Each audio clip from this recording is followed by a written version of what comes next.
I sorry, I'm having some technical difficulties this morning, but let me still working on it, but I wanted to just go live real quick and let you guys know I'm here and trying to get ready to go. Uh Second. Camera off just for a second.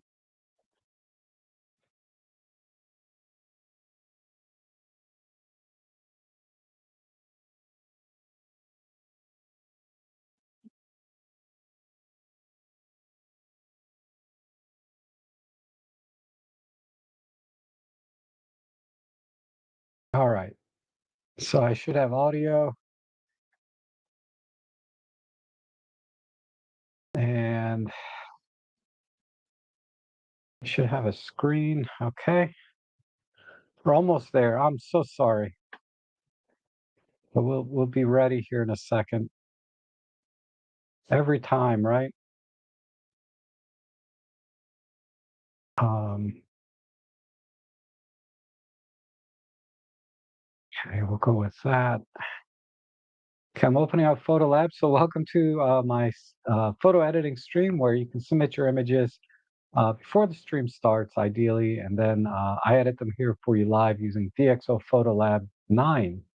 There's been a recent update this month, and it's been great. I still have trouble with the subject detect. There's still some glitches there. It was working great yesterday, and then this morning uh, it's crashing again. But I did update to the latest 9.0.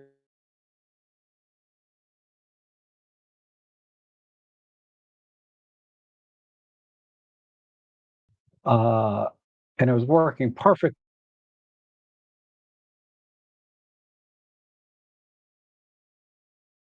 Um, that aside, I don't care for the subject detect that much.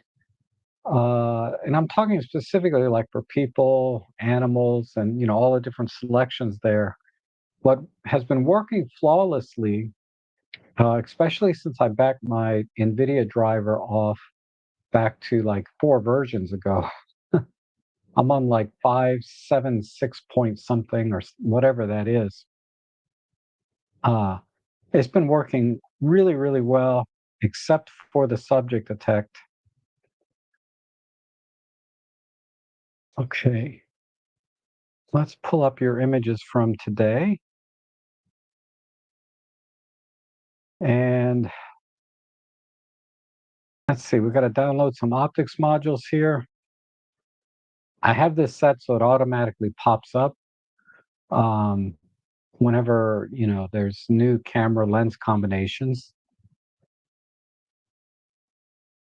And let me just preface everything with that.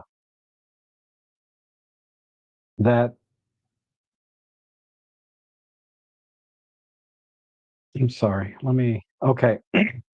So again, I'll be using DxO Photolab 9, and it is my preferred editor of choice, despite the few bugs we have with this new release with NVIDIA graphic cards. It seems like the Radeon and Apple versions run perfectly fine.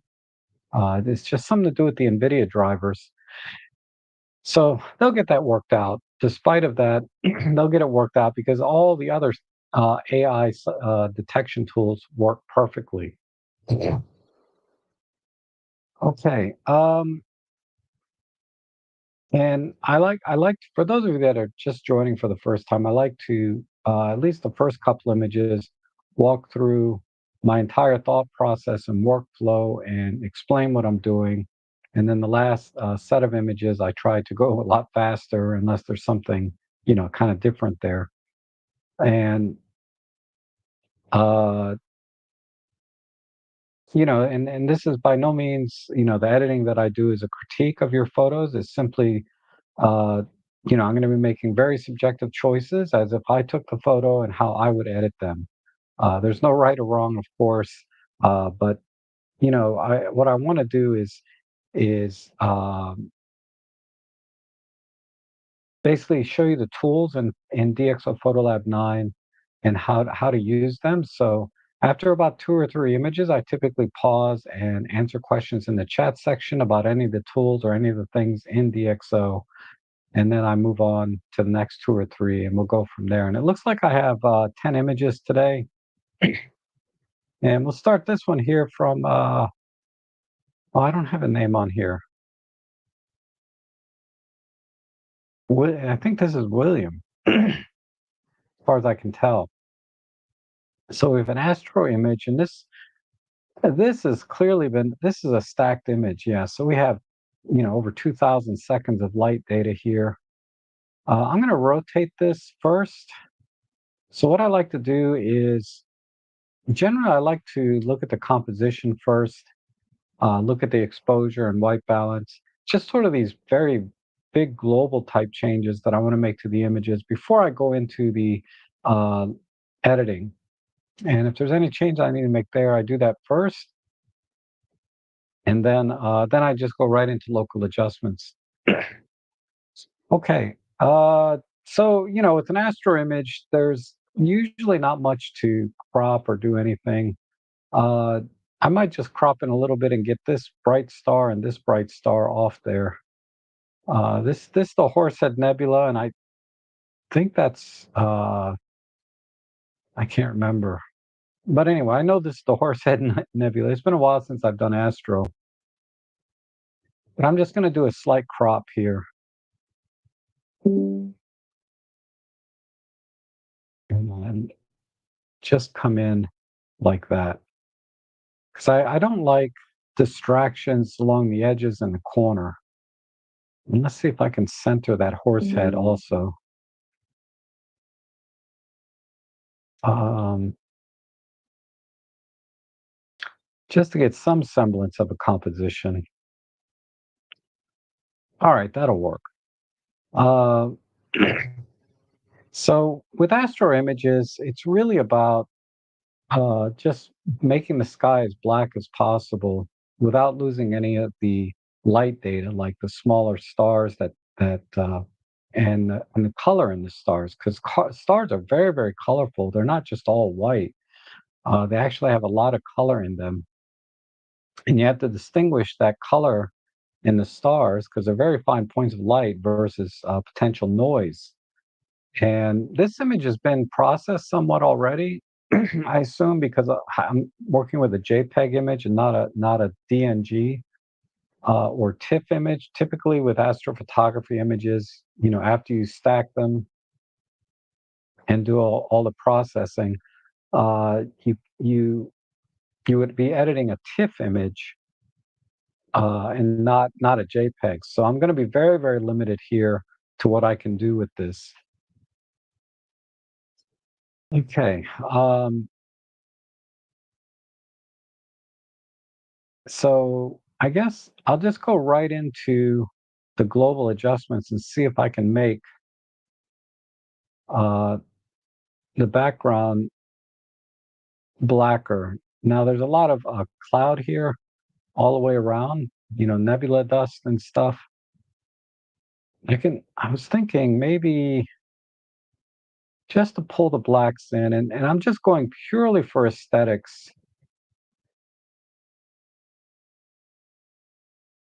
And not accuracy, because there is a lot of dust in here that some very high resolution images would you'd be able to extract that much better. And I'm going to try a little clear view. That tends to accentuate some of the data. All right. And maybe some basic contrast, some micro contrast to give the stars a little more pinpoint kind of look to them.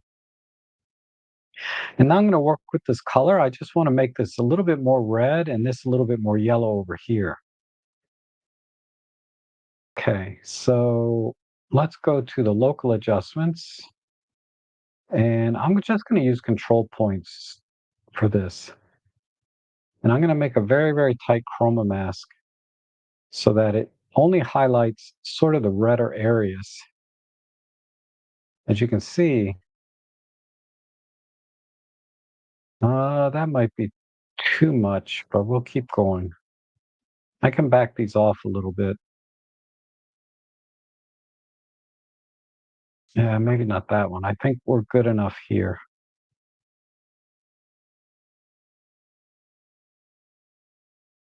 And maybe a little tighter on the luma. Okay. Uh, so let's try vibrancy first. Yeah, that looks good. And then I'll add in some saturation. And let's crank up the clear view and micro contrast just to bring a little more definition. And then we'll shift it maybe just a little bit this way. Okay, now let's go over and do the flame.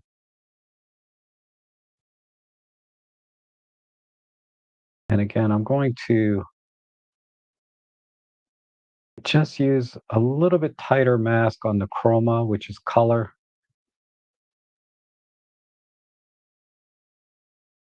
And a little tighter there. And let's go down and we'll just try vibrancy again. A little bit of saturation. And we'll shift this a little bit. Let's see. I shift this just a tiny bit orange, like that. Okay, and then let's add some clear view and some micro contrast. And then I'm going to apply, I'm going to try and black out some of the other dust out here. Again, it's just purely subjective. So let's make a new mask. And I'll put the control point in here. And I'm going to do a very, very tight luma mask.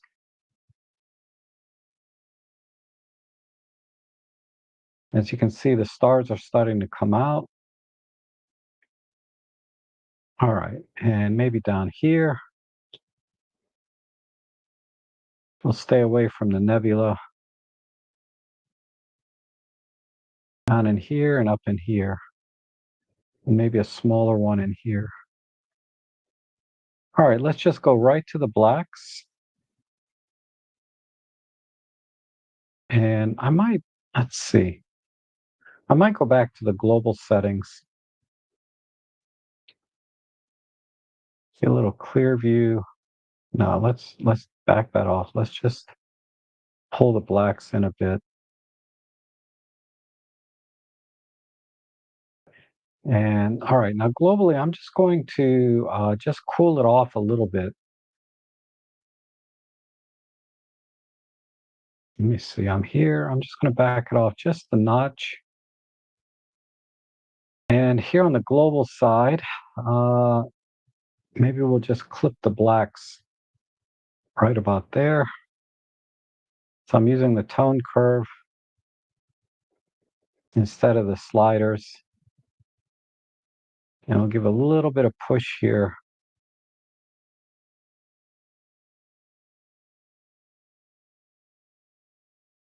Okay. So let's see how we're doing here. Yeah, and I think I'll call it there again because this is a JPEG. I don't have a ton of wiggle room, but let's just look at it side by side. So all I did was basically add contrast, right, and saturate the colors a bit. Uh, with a TIFF file, I would work a lot harder to bring out some of the clouds, the nebula dust here around the edges, and separate that from the stars, and try to maintain some of the color in the stars even more so. Because in the JPEG, I can't bring the colors out so much. They're pretty much the data is gone.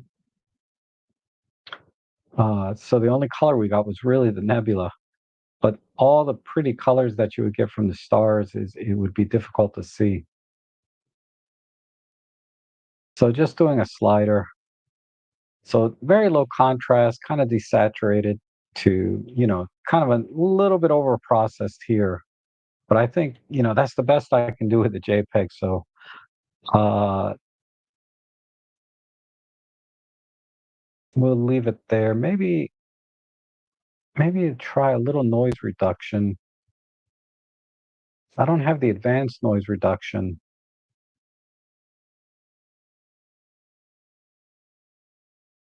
but we'll do that. And then this one, I think this mask here,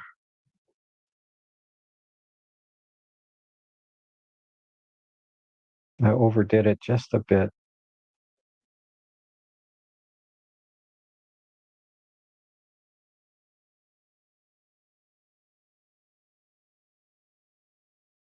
Okay, that feels about right. It may be hard to see the very subtle differences that I just made, through a live stream, but there you have it.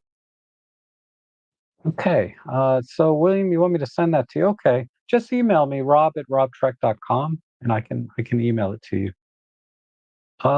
Let's see. Okay, we have.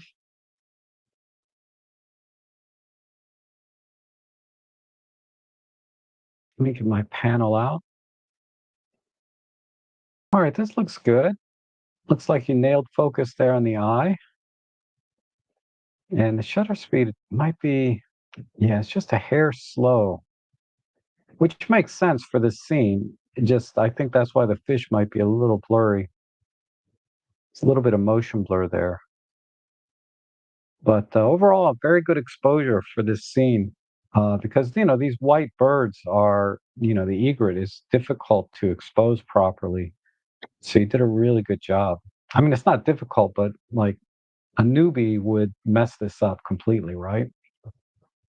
So I see a slight horizon correction I want to make. Uh, Even though it may not be the case, the bird feels a little bit crooked to me. So that's the first compositional adjustment I'm going to make. Just bring that bird to look a little bit straighter, so about a half a degree.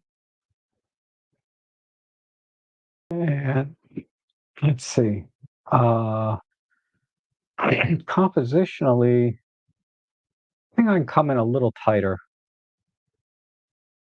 The aspect ratio is fine. I just need to come in a little tighter.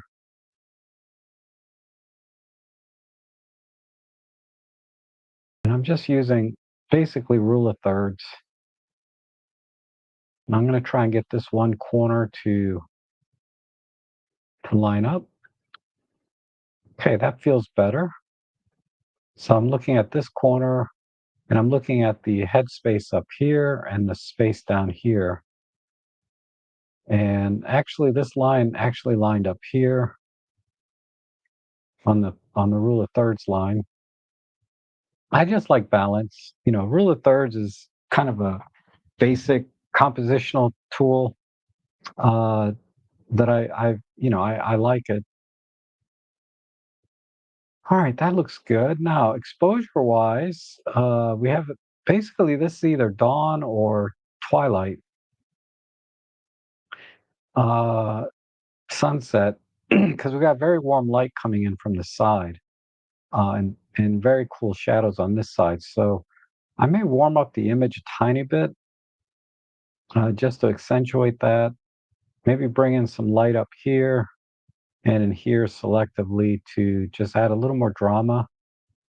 And I want to especially bring out the eyes and beak. The bird doesn't really have talons, so we're gonna emphasize the lighting up in this area. And I used to do this with control points, but I think we can use our detection tools here. So let's just do that. So eyes and beak, and let's just brighten that up a bit. Oh, you know what? I totally forgot to set my basic preset. Let me start over real quick. So I always do this basic preset first, and then let me move this a half a degree. I remember doing that. And then we'll just crop in a little tighter as we did before,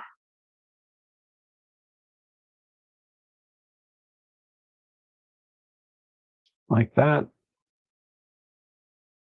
And then we'll do I'm just using the mouse pointer. We have several tools up here. I'm just using the mouse pointer to kind of select different parts. So we'll do the eyes and beak, and we'll just add a little brightness there and some clear view and micro contrast.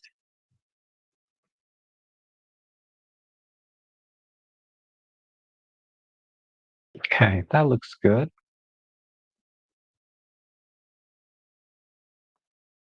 And then the bird is already has a good exposure relative to the background. So I'm not going to do a separate luminance on the bird. I'm just going to do a global brightening like this. I think that looks good.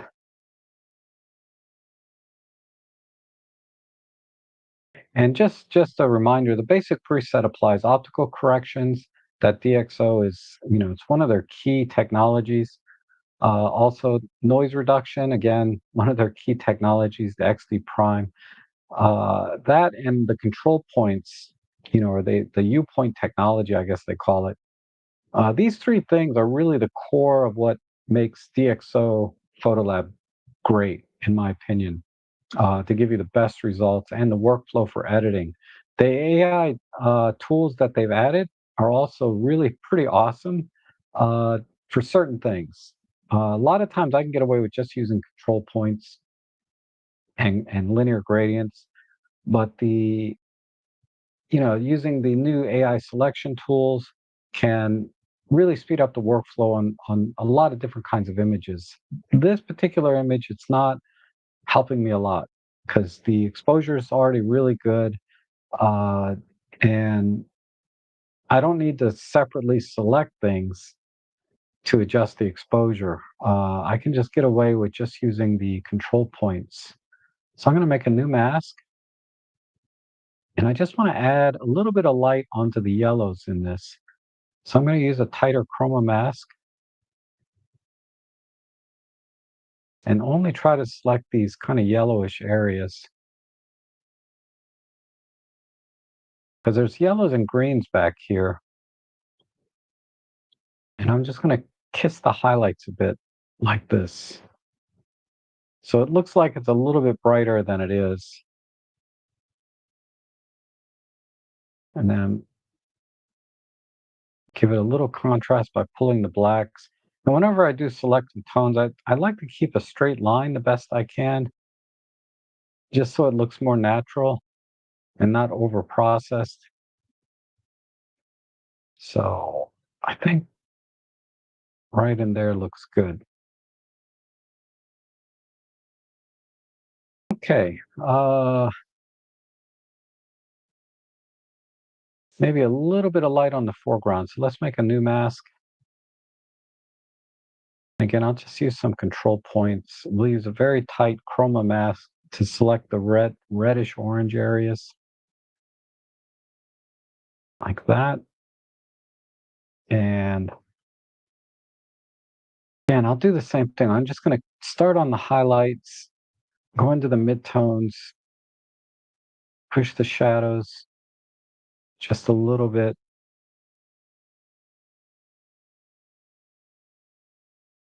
Then let's add a little bit of warmth down here.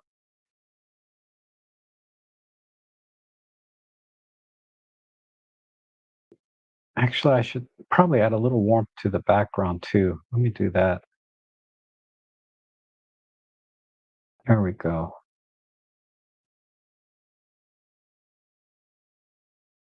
Okay, so the water looks pretty good. Maybe I'll use my mouse pointer tool. Let's make a new mask for water. And I'm not going to do too much here, but I'm just going to add some clear view and pull the blacks a little bit just to make it a little darker and then cool it off. Just to give the water sort of a different, just a little more color rather than this sort of neutral gray it is. I think we're done. So let me get the loop tool and I'm going to start to work on the fine details.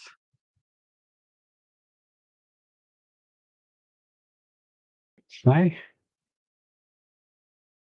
So I think we can do a little better. I don't think you misfocus. I think it's just the ISO is so high. I didn't look at the ISO. It's a little bit high. So let's see if we can try and extract some more details. So I just crank that up and then I'll add some intensity to the lens sharpness and do this just kind of gradually. And now I'm going to try the unsharp mask. I'm going to need the radius to be pretty big. I'm going to crank up the intensity just so it's a little more obvious.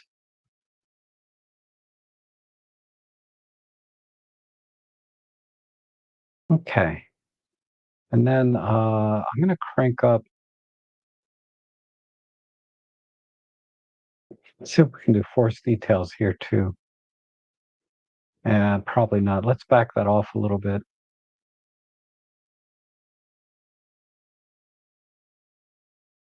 And back this off just a little bit because I'm getting still a little bit of noise in here. And then let's crank up the noise reduction a bit. Maybe go back to force details. Let me check the unsharp mask.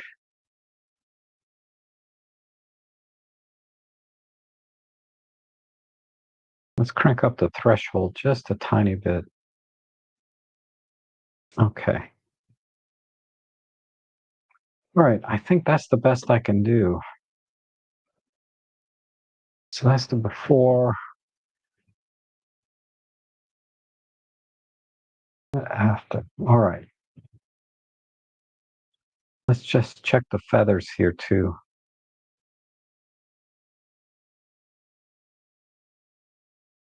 I think we're okay.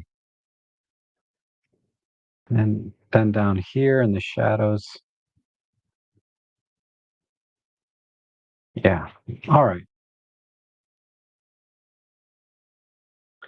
Let's export that.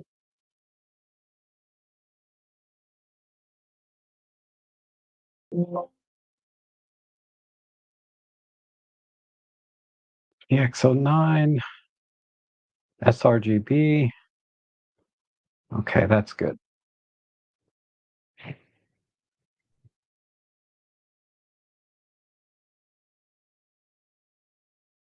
So Simon says he thinks it was 12,800. Yeah, that's right. 12,800. F13. Wow, that's a little bit high. Why the heck were you at F13? Did you have a teleconverter on? Let me see. IS with, oh, you had a 2x teleconverter. Okay. That's why you're at F13. Got it. All right. So I'm going to reset this. Oh, no, not yet. It hasn't finished exporting yet. It's working hard here. The first image typically takes a little longer to process and export whenever I start up Photolab. And then I don't know, for some reason, the ones after that go faster.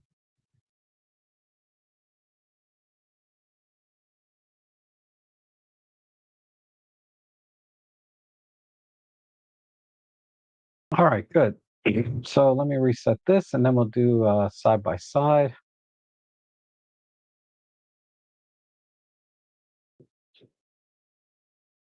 And we'll compare it against the output here.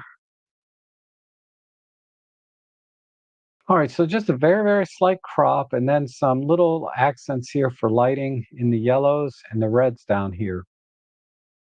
And then I did a little bit of warmth on the image here and there and cooled off the water. And I think this makes for a nice color palette here because we go from these red oranges to these bluish greens to greens and yellows. And then we have this white bird here in the middle. So I think that looks great.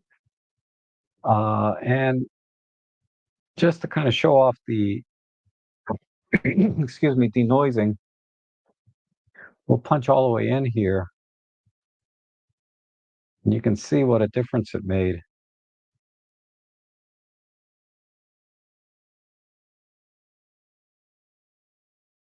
Okay. But yeah, optically we have an f13, so we weren't able to get much light into the scene, hence the very high ISO. And once the detail technically is lost, it's you can't recover. But I think for the most part we kept the important details for the image. And if we were to print this, it would look fine, or post on Instagram, I think it would look great.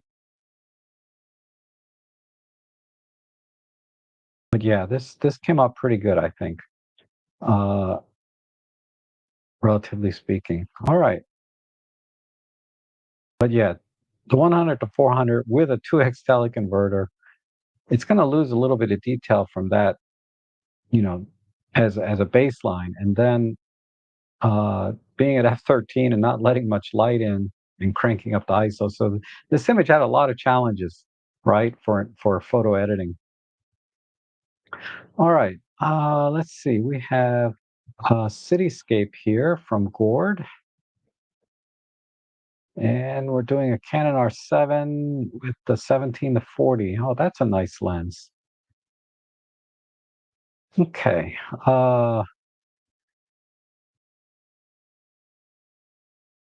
Let's go into here. So we'll apply basic preset. And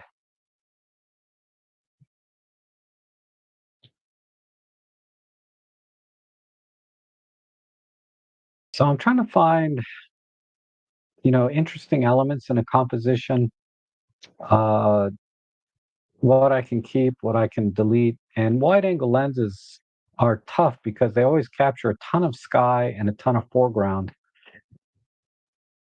And depending where you can stand or what you want to include in the image, it's hard to avoid, this with wide angle lenses.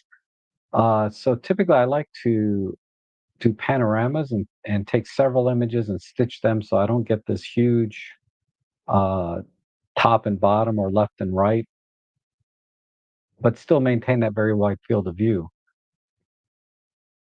And to me, I like the framing of these street lamps here, framing the city. And then there's a fence line here or hand railing that may help with some of the framing of the city line here. So all we have to do is, and if there was a dramatic sky or storm going on, I might keep all this up here, but I don't think I need this. And I don't really need all of this brush because it doesn't add any sense of scale or interest to the main scene here. So this is going to be a very, very wide crop. Uh, so let me start with a very wide crop. So I'm going to go to one of my custom ones here that I made it. Let's try 16 by 7 first. Okay, almost. Almost. Let's go a little wider to a panorama uh, crop.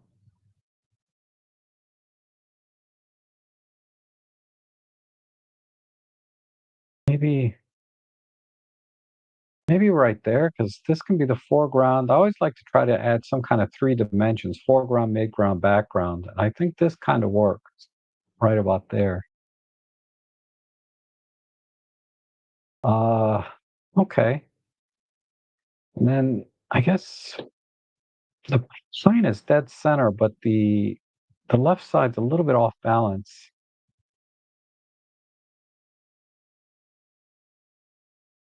So I'm debating if I really need that plane to be dead center. I'd rather balance the left and right sides. All right.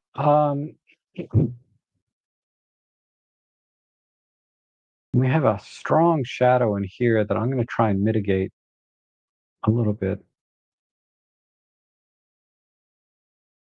We'll add some lighting to the street lamps. Let me just do a quick look at where all the bright spots are. So I'm going to darken this.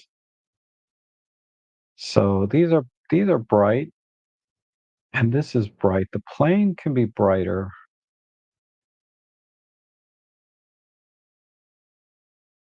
All right, so let's do this. I'm going to darken the image just on a global sense, and then add the light back in.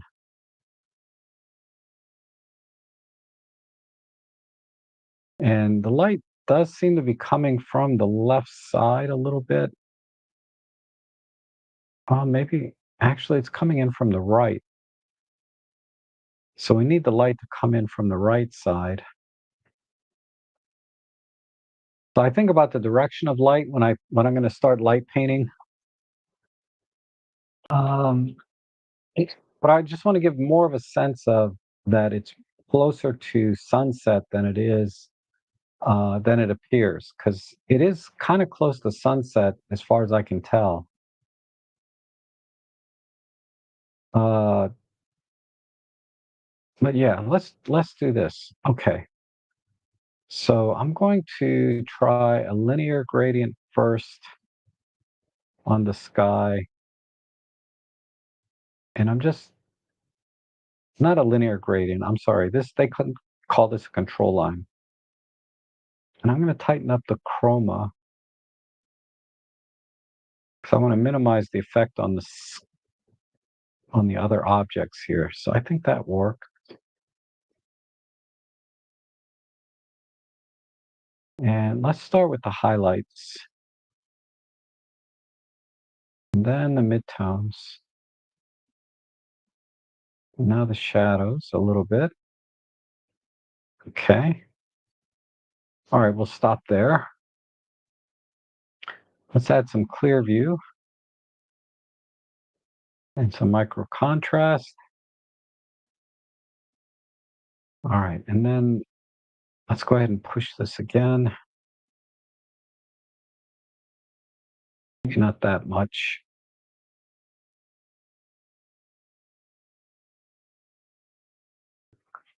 And I'm going to just add a little bit of warmth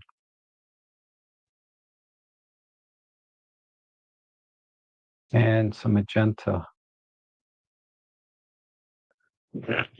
Okay. Maybe a little more. Let me, oops.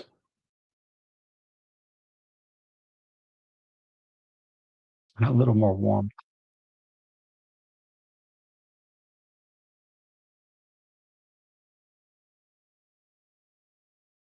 All right. And then let's add a new layer or new mask. I'm going to use a control point and just kind of put it up here and spread that just to bring some light in from the right side. So I'm just going to add a little bit of exposure to this side. Looks like half a stop. Maybe a full stop. No, that's too much. Okay, roughly a half a stop there. And then I'll spread this out. Okay. I think that's all that needs. And a little bit extra warmth on that side.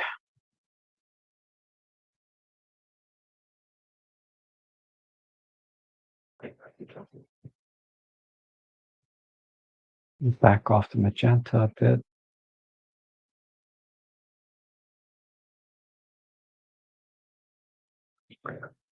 All right, that looks good. And then let's make a new mask because I'm gonna try and add some accents in here.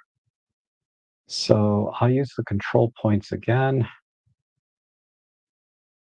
And these are going to be very, uh, very tight on the luma and chroma.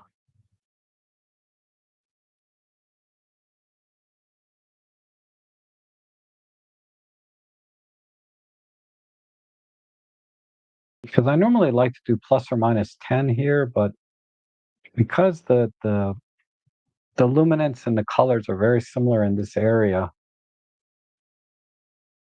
I want to make sure that I don't create halos in the sky.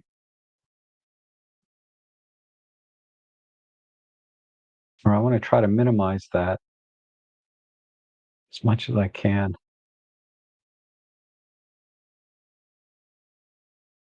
So I'm just going to use very small control points,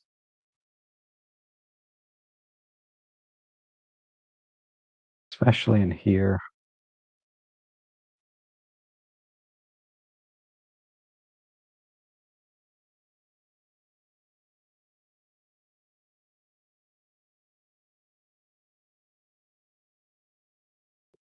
All right. Just a little bit in here and here. I'm doing it mostly on the right side because this is where the light is kind of coming from, right? So let's see what we can do here. Let's start with highlights again.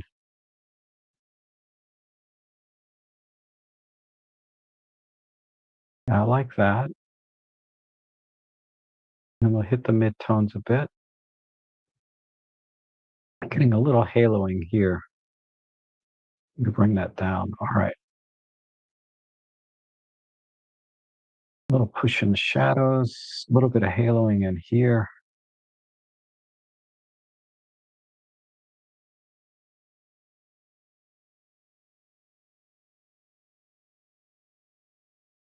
Okay.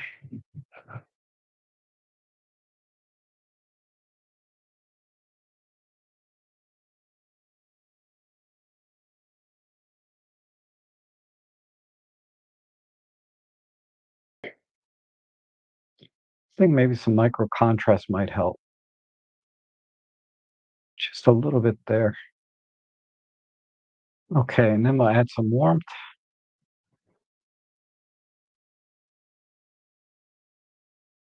Get a little bit more in here.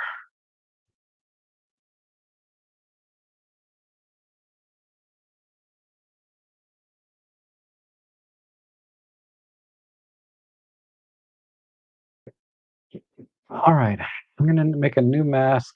It's a little bit strong, so back that off a bit. All right, good. Let's make a new mask. I wanted to work on the foreground a little bit. Let's see if I can make a very tight chroma and luma.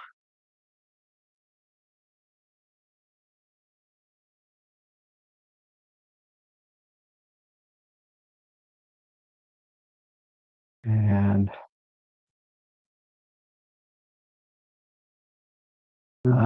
that's not going to work. I'm going to try something else later with that. Add a little bit of a kiss here in the shadow areas. All right. So then let's start with the highlights.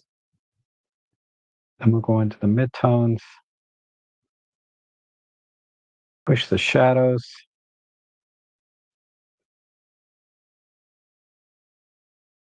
Give it some micro contrast. Let's back that off a bit. And a little bit of warmth here as well.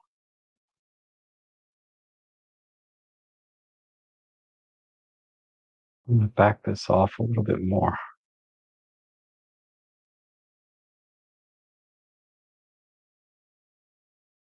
No.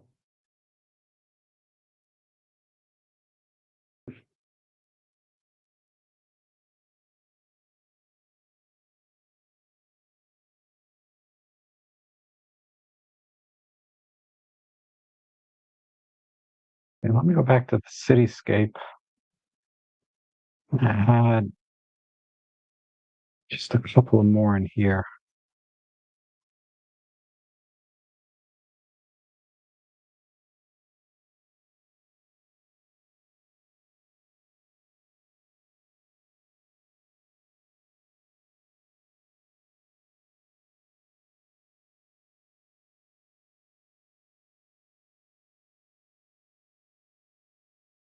Okay, we're almost there. Uh,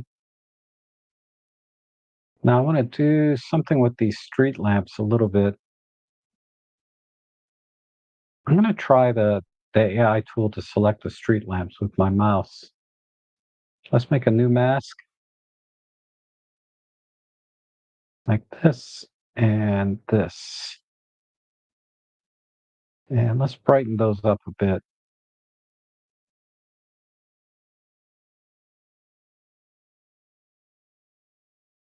Let's let's push the highlights up in the midtones. Okay, I wonder if I can do the same thing with the fence.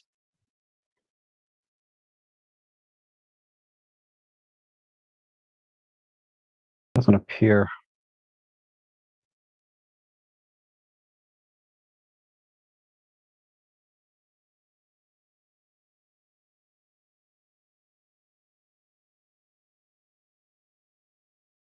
Yeah, let's not do that.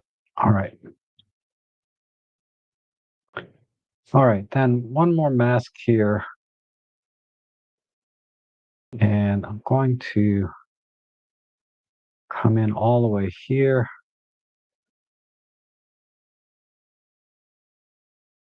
and just add a little bit of glow around the street lamps.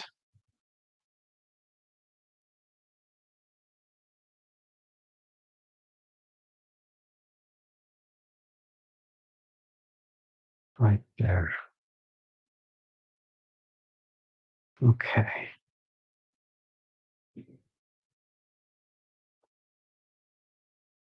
This one, let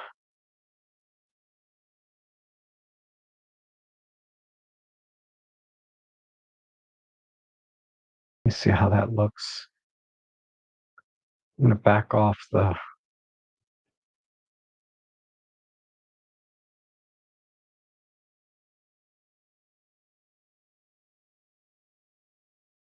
getting a little bit of a,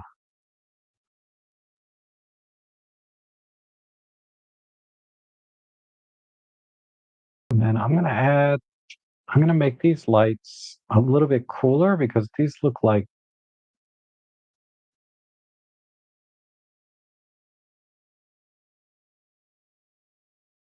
if I go a little bit warmer, lamps are usually more tungsten, but these look more LED-ish. So if I go warmer or cooler, okay, this one is not feathering very nicely. Might have to do with this mask.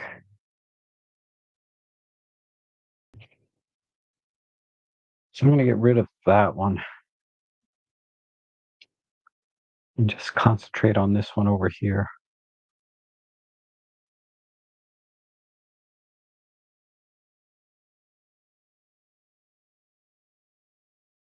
And the white balance.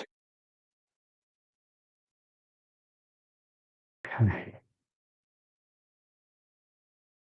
And I think I can move this down.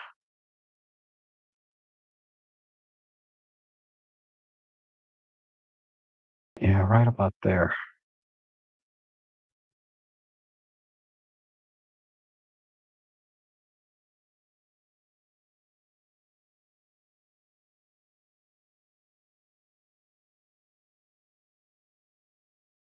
No, I think this makes more sense. I'm going to add a little bit down here. Oh, I might need a new mask. Let me just do that again. Right in here. Just add a little bit of brightness in here. And here. Whoops.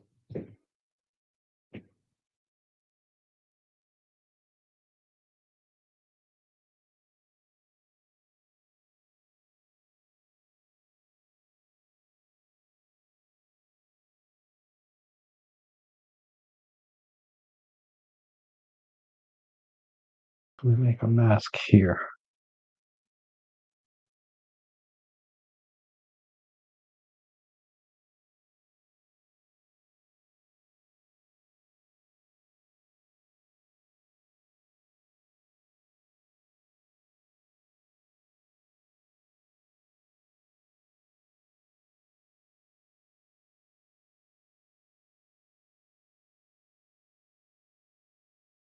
Back to this one.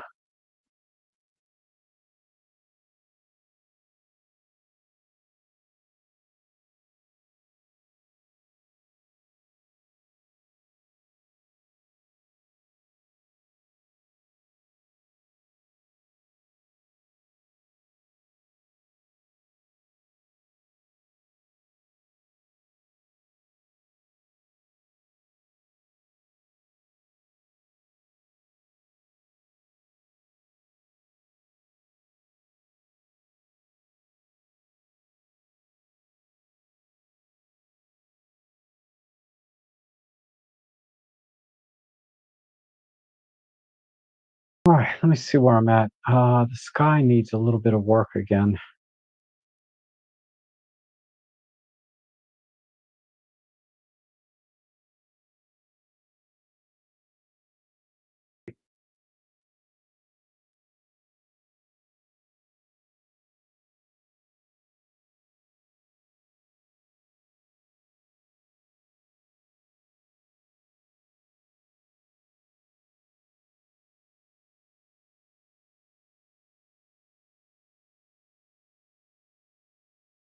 Not sure what the sky needs.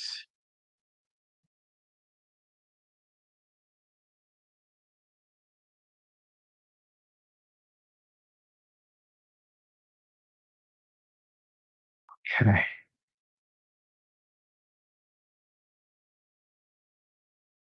And just back this off.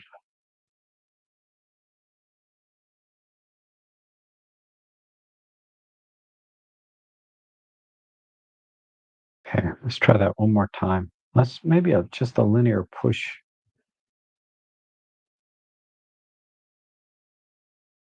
All right.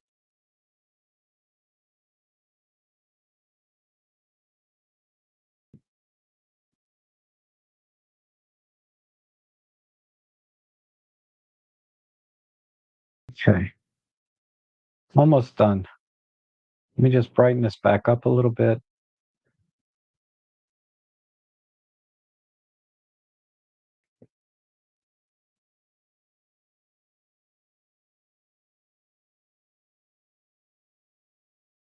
And then one more thing. We had a little bit of glint to the plane.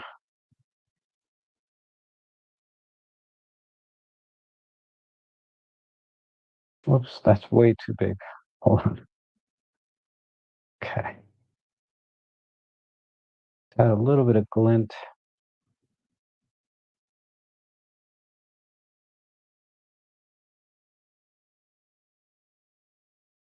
Like so.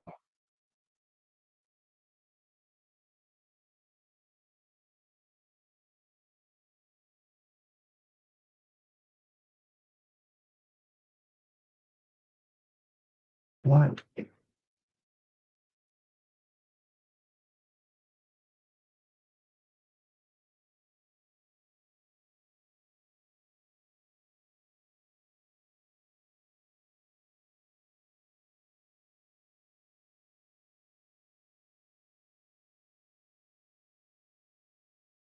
All right, perfect. I don't like the little bit of glowing I'm getting over here, but I'm going to just leave it. So let's export this.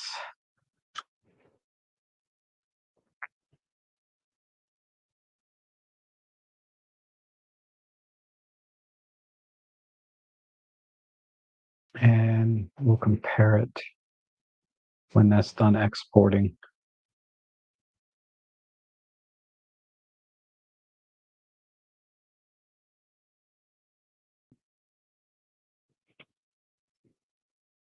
Yeah. Just take a minute. So yeah, I just wanted the scene to look more sunsetty than or more later in the evening than it was. And when that gets done exporting, we should be good. Wow, it's taking a little longer today to export than usual. But okay, we're done.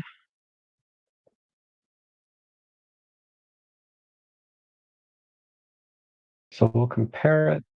Let's do a top bottom.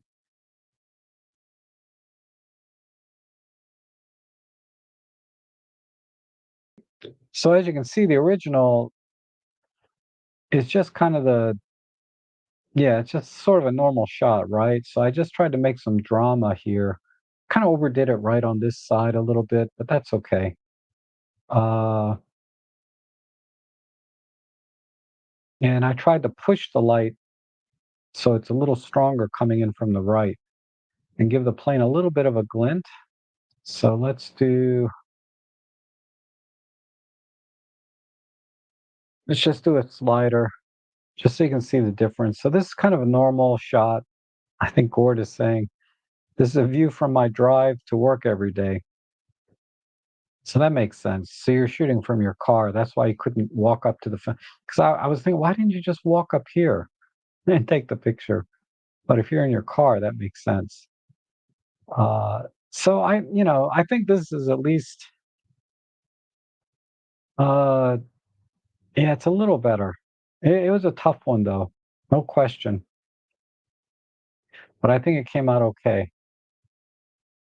Because if we look at it side by side, much warmer, more relaxing scene versus, just sort of this almost looks midday, but it's not. It's more towards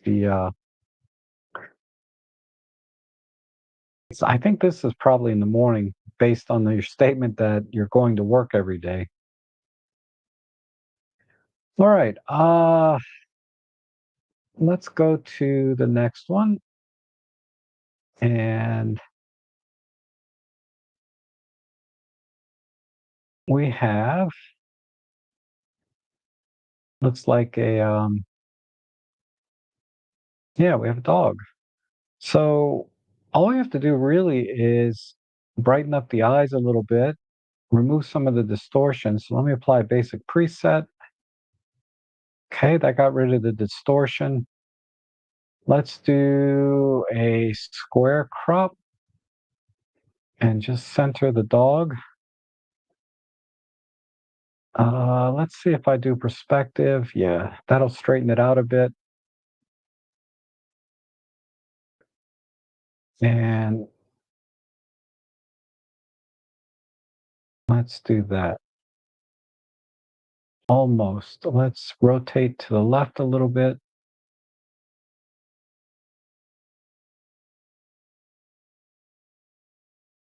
And maybe a 4 by 3.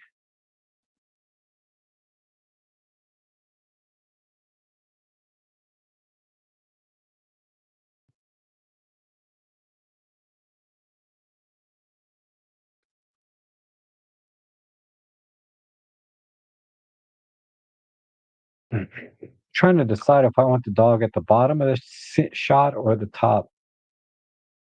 I think towards the bottom looks all right.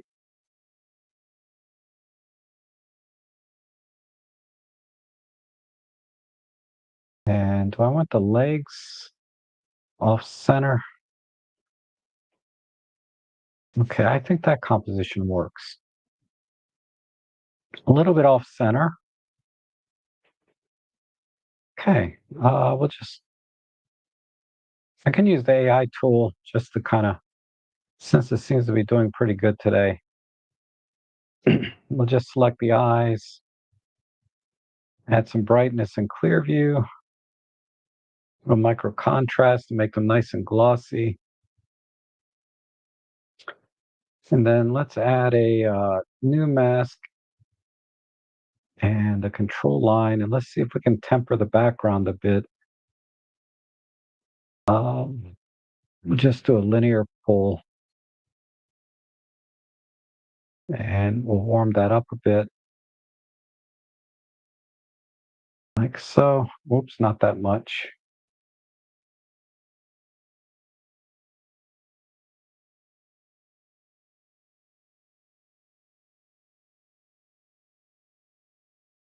Okay.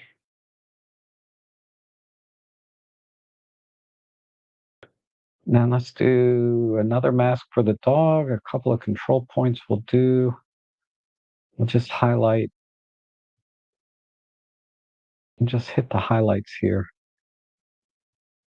and some micro contrast. And let's use a little tighter mask on the Luma.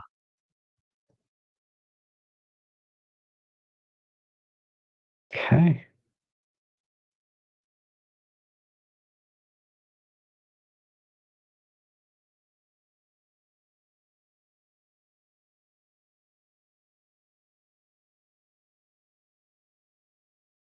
Why is it maybe a little bit in midtones?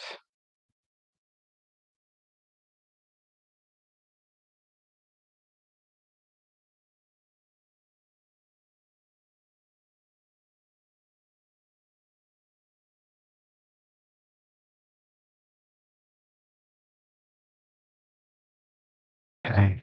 Touch on the shadows now.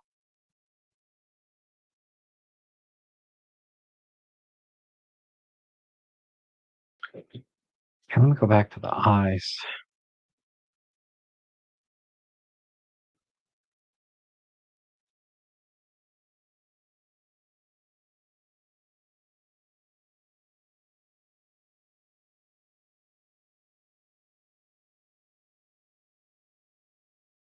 I want the eyes to glow. I just want to be able to see a little bit of color there. Okay. I'm going to go back to a control point and just really hit the color in here.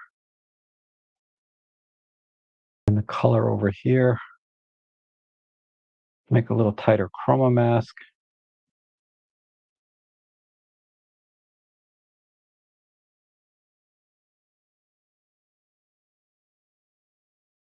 Like that. Okay.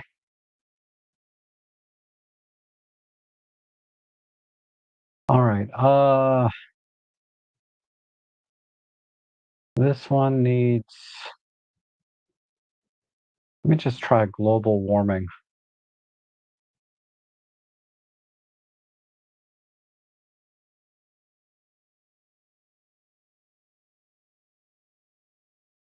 All right, I'm gonna go back to my local adjustments here. I'm gonna cool it off a tiny bit on the dog and then go back here and warm up globally.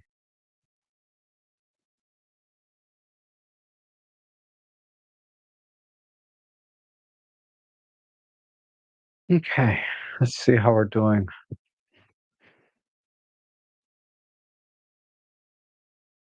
Okay, I need to temper the eyes a little bit. So we'll go back to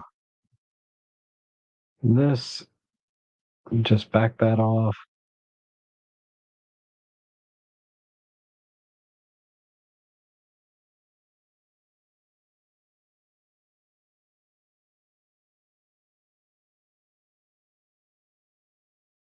Okay.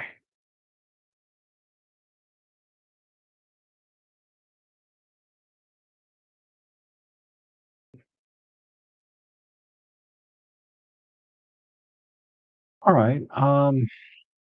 Just a little bit more warmth on the one side. So we'll just hit a control point.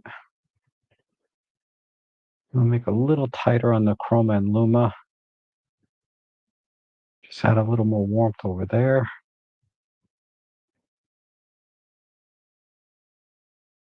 And let's hit the speculars a bit.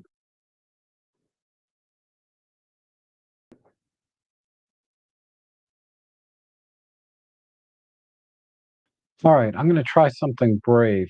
Uh, let's make a whole new mask. Let's do a linear gradient here. Oh, maybe, yeah, we're gonna have to go up higher. And then we'll make let's blur that out.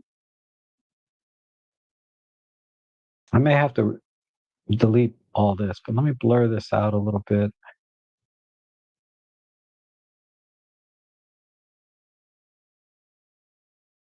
Something like that. And then we will do another mask, and let's just select the dog. Let's punch it out.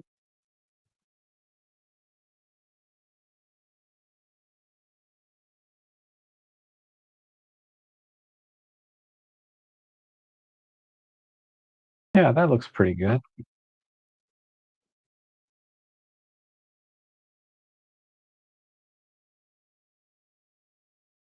See how much more I can blur that.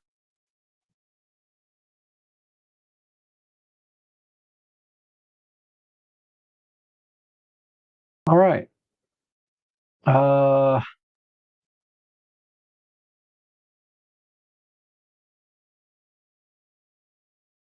think that's it. So let's export that.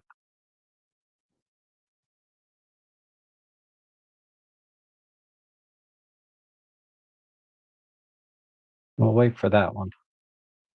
I think that looks pretty good.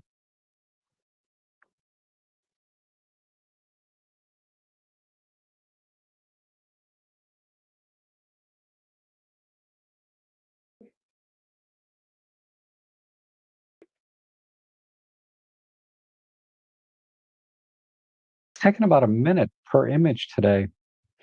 I'm not sure what's dragging my computer system down today.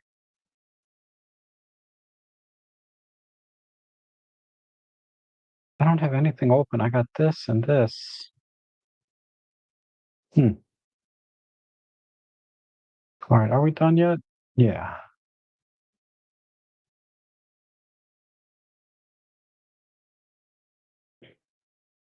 All right, so there's the before and after. I think that came out pretty good. We just had to basically warm up the image a little bit, and then the background is distracting, so I just blurred it out a little bit to create sort of this fake shallow depth of field.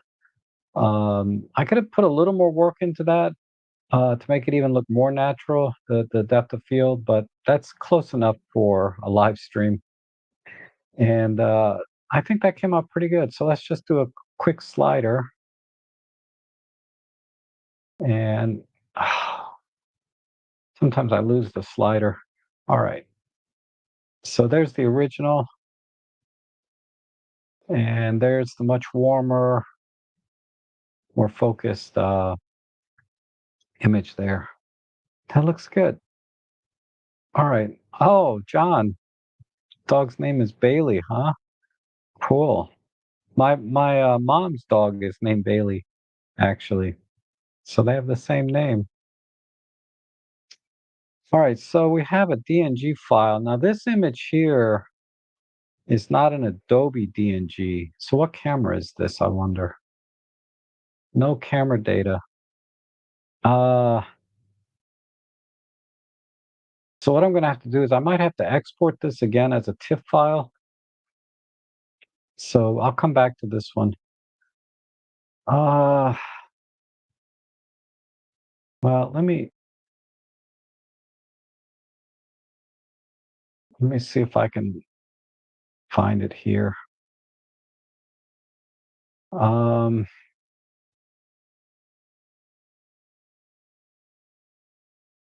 I might be able to do it with Adobe Bridge.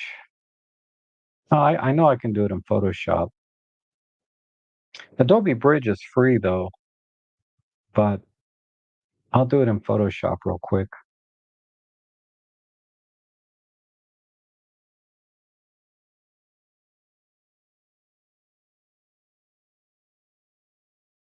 So I'll open this and then save as a TIFF. And that looks good.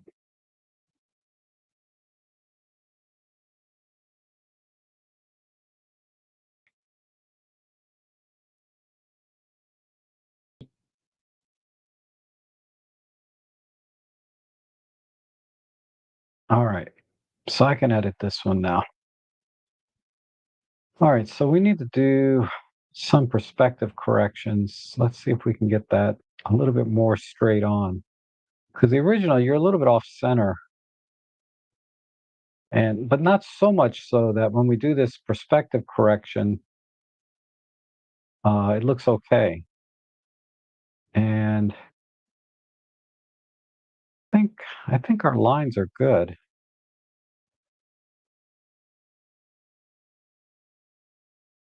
Have a nice line here. Just maybe, yeah, leave the train off center and include the train station there. Okay. I think this composition is fine as is. So, um, maybe let's select black and white, and then we can go kind of soft or balanced and neutral. Let's try. Let's start with balanced, and then we'll add our own. Uh, so let's do a linear gradient, and I'm going to tighten up the lumen mask. Just temper the highlights a bit.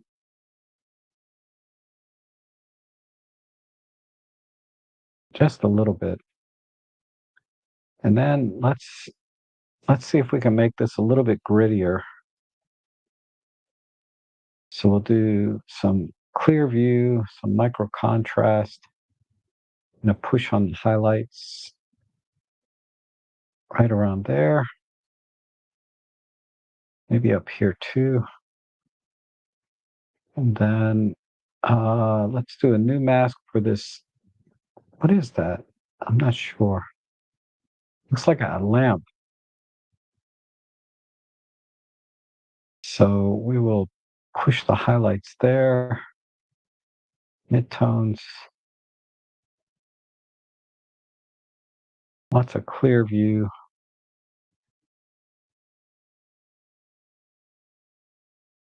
micro contrast. Okay, good. Let's make a new mask. Let's work on the front a little bit.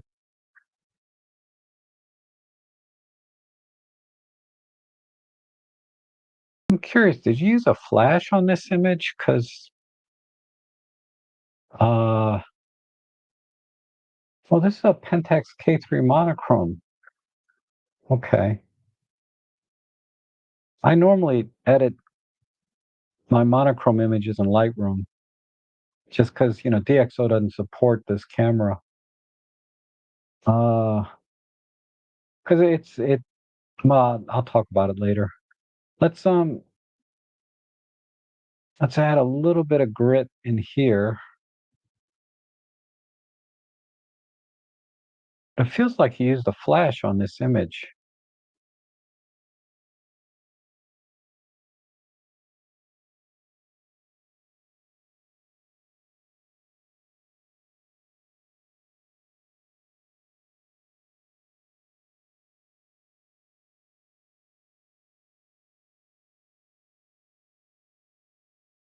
Okay.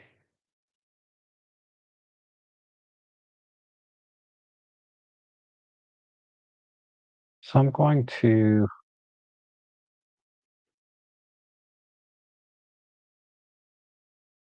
I need to add a little more light down here because this center, I made the center a little bit too hot. Just gonna back that off.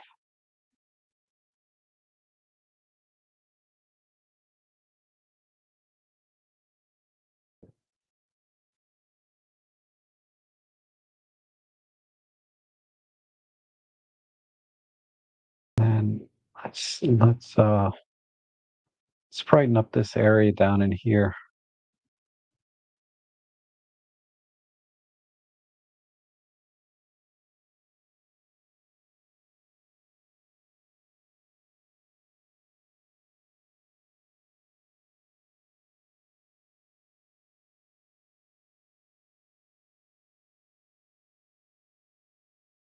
All right, that's good. And I'm just going to add one more. Let me turn off the chroma and luma. It's just a little bit too hot here in the center.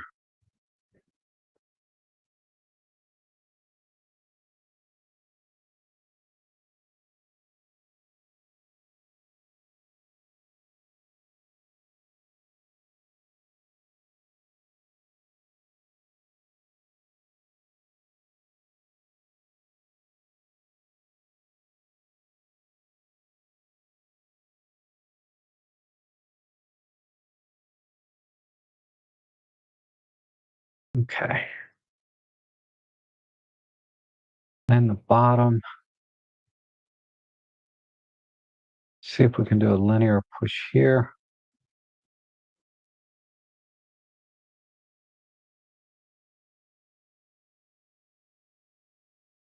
That looks a little more natural, like that. All right.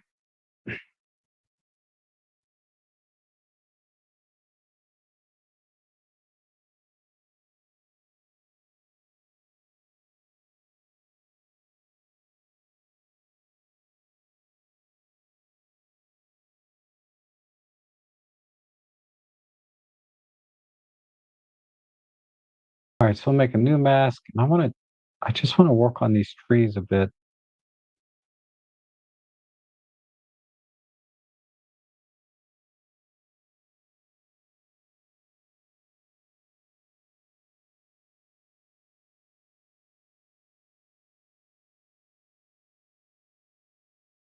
Maybe this building.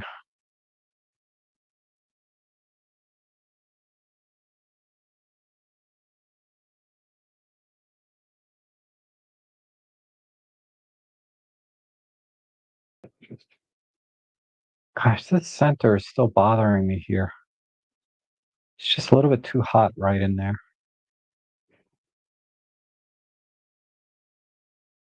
So the solution might be go back to this one.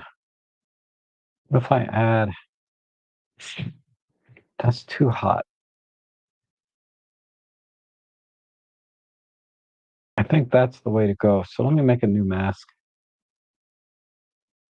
What I need is just a little bit more light up here.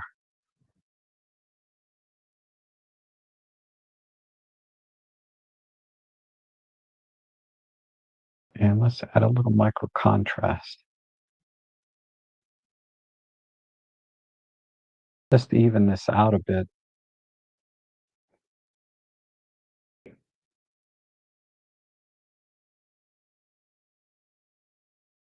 And then one more dab of light in here. Oops.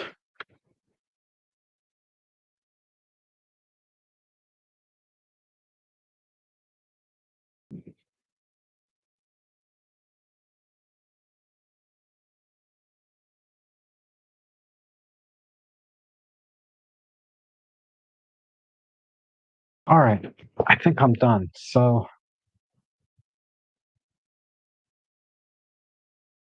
speculars are a little bit strong. Let me just see if I can back this off globally.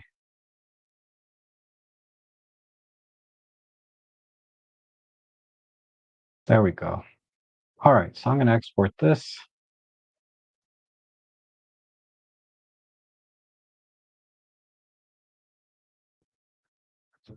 Ooh, that was another, man, you guys are sending me some tough ones, or maybe I'm just overthinking it. All right, we'll do a side by side. Okay, so here's the original. Uh, maybe I could have cropped in a little bit more on the left side. That might have not been a bad idea. Let me try that real quick.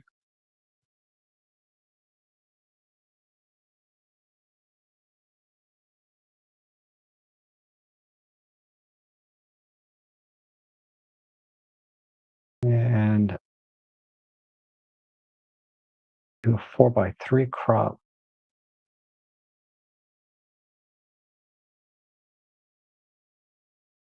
something like that.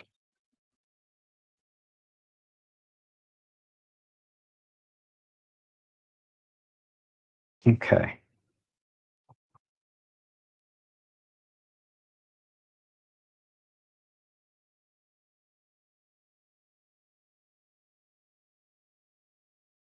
All right, now I'm done. All right, so yeah, it's just about bringing out the contrast and fixing the perspective distortion, um, and then trying to balance the light. I don't know why there's so much light here unless they use the flash right in here. Uh, but maybe not. But yeah, this looks a little more balanced, right? I think in terms of lighting, it's just a lot more contrasty, but it's more balanced, if that makes sense. And yeah, that's it. So I think that came out pretty good. So we'll do a quick split. That's the original. Now, an argument can be made. I kind of like low contrast black and white also, where I could have done another edit that would have leaned into a very low contrast image of this and make it look more vintage. And then there's some amazing tools in Nick Collection, like silver effects that probably would have made this whole process 10 times easier. I could have been done in a couple of clicks rather than doing all this local editing. But otherwise, I think this is the edit I would make, uh, all said and done, or the kind of look I would be going for. All right, let's do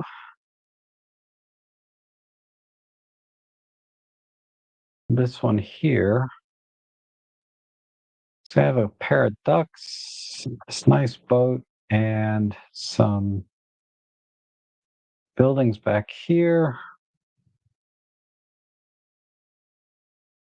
Let me apply basic preset and compositionally, there's there's no balance in this shot, so I'm just gonna crop out.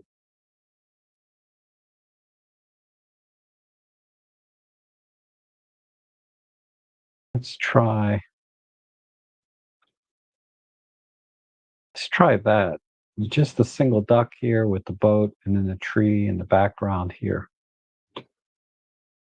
I'm just gonna peek at black and white. Uh, no, I think the color looks better. So let's do control line in here. And I'm just gonna maybe cool it off a bit.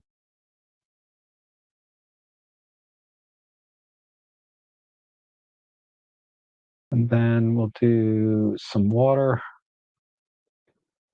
with, oops, I need a new mask. It used to be if I just clicked on something up here, it would just automatically create a new mask. But because of the AI tools and stuff, they had to develop a new workflow, which is, it's fine. Add some clear view, maybe pull the blacks in a bit. Let's get it off of the boat.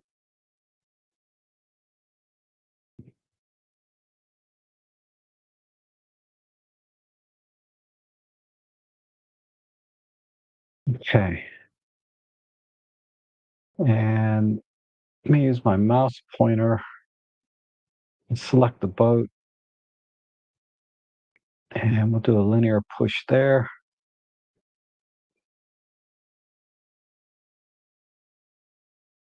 Let's give it some more color.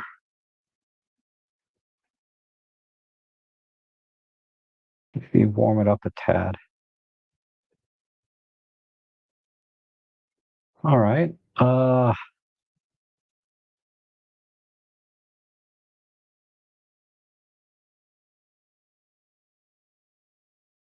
don't know about this duck. Let's just put a little bit in here.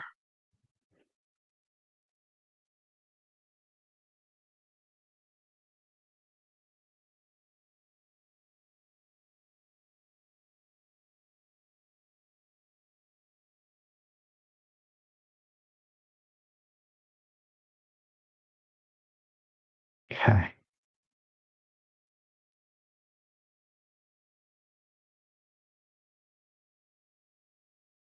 All right. Now I think we can blur out the background too, because it's really busy up here. So let's make a whole new mask. Do a linear gradient.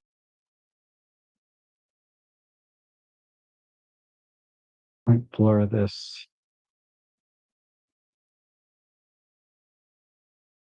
Okay. And then what I might do, I select the boat again. We'll punch it out. Okay, I don't want that's starting to look a little bit fake. So let's move this up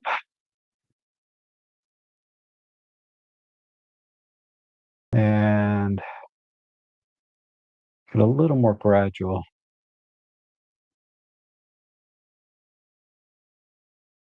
Right about there is good.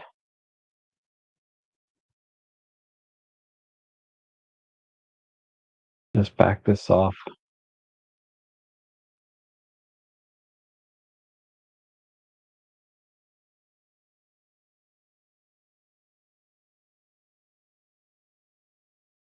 And then let's get a brush, a negative brush, and just brush out a little bit. Oops, not that much. Opacity, set that to just start with 30/30. And just get rid of some of this a little bit, especially right in there. A little bit there. And we'll give this tree a little break. Increase the opacity a bit.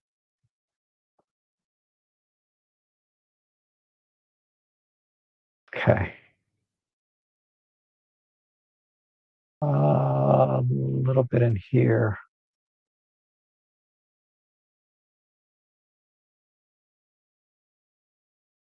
In here.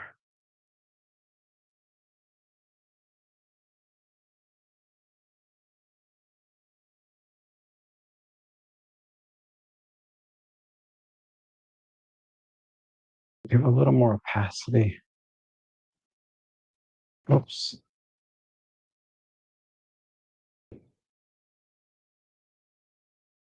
Put it there.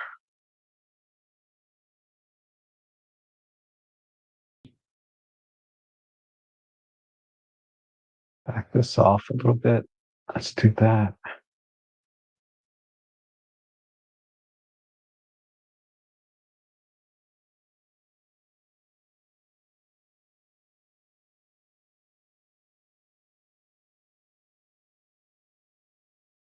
Because this left side is a little bit closer in the focal plane. So I just want to reflect that, especially right in here. So let's do this.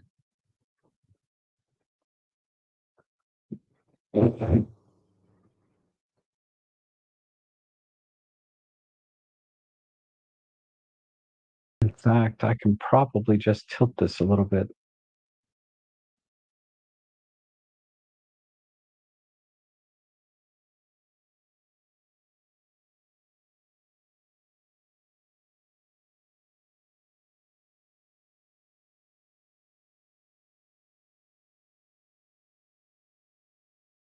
All right. And I'm going to back off this blur a little bit more.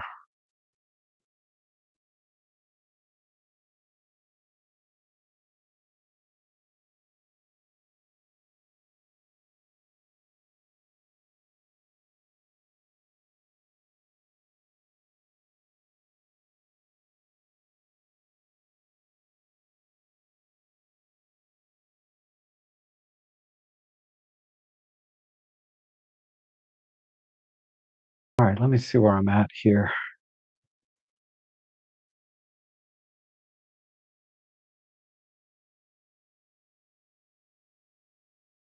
This needs to be a little bit less.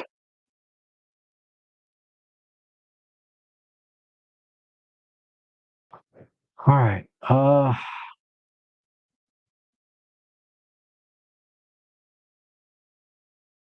No, that's not enough.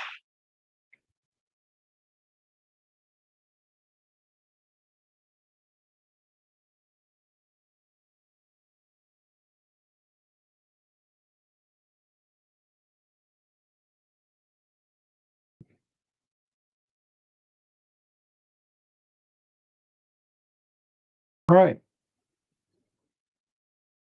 I'm gonna call it there.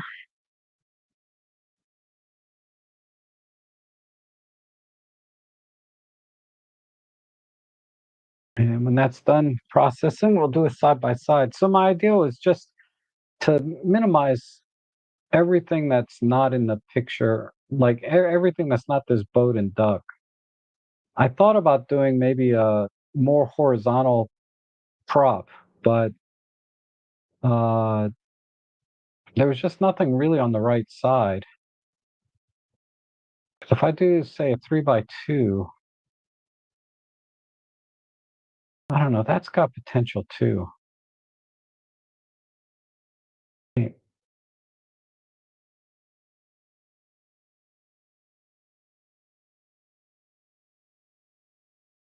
I like that better, actually.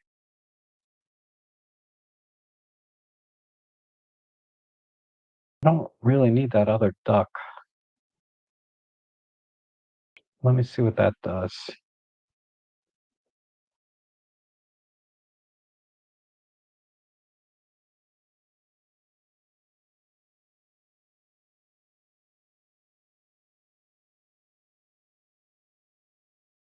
Hmm. No, I think 3x2 is the best. Keep a little of that duck in there. All right, let's work with that one.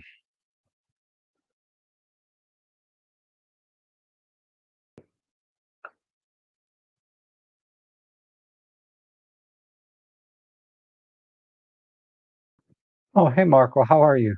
Let me see how many pictures I got. Like, go ahead and send it, Marco. If I can't get to it today, I can do it next week.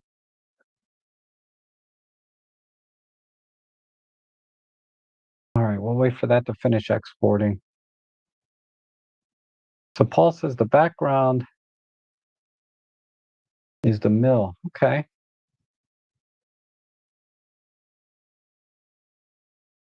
And yeah, Marco, just send it. If I can get through the next few images quickly, then I can do yours too. Uh, Simon says, yes, send a picture of my cat next week. Okay. All right, I think this is done. So let's do a side by side and reset. All right, so yeah, that looks a lot better. I just had to blur the background a little bit more. I should have brushed in a little bit here to make it look more natural in the masking, but I think that came out pretty good. Other than this corner, because I cropped at the last minute, but I would have used my negative brush to take out some of the blur here,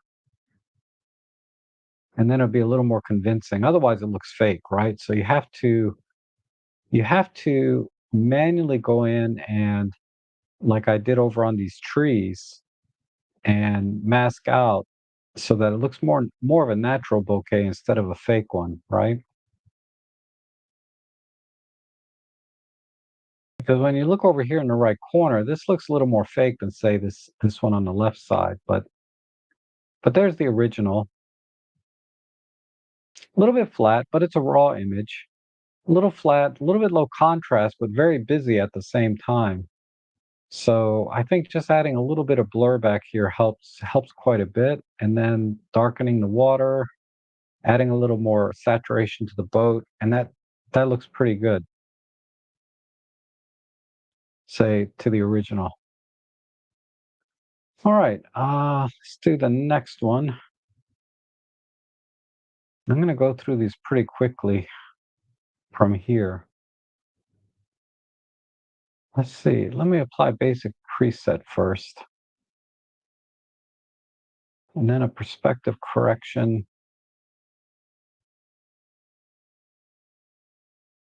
Yeah, that looks good. It's still a little bit off. Whoops. So I'm going to just straighten it a tiny bit more and then crop in.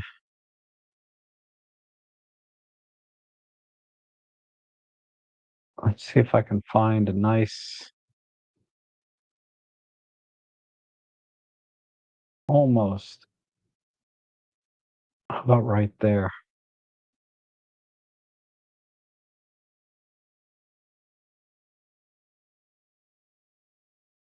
I wish I could center. If I center that, maybe.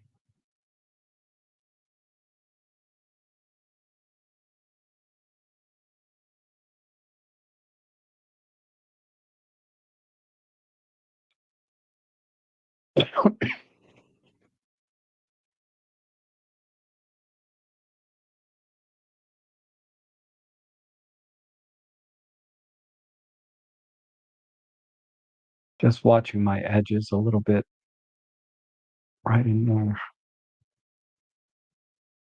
That's kind of centered. And let's see if we can pick up one of the brighter areas in here. We'll back off the Luma a bit.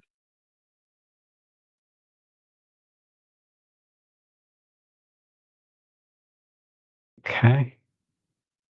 Globally, gosh, let me fix the white balance on a global scale here. Not sure what's white in here. I assume this would be white. Okay. So let's warm it back up a bit because it was way too warm before.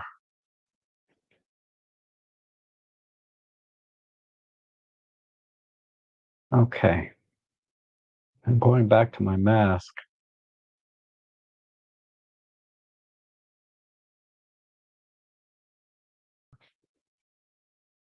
Okay. Yeah.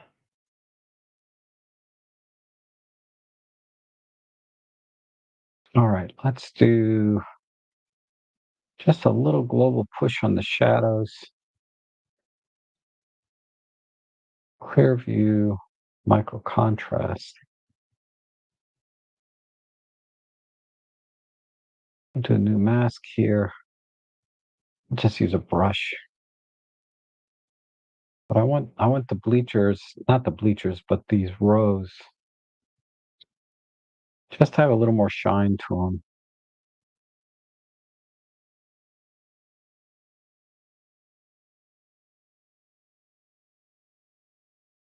Let me increase the opacity a bit.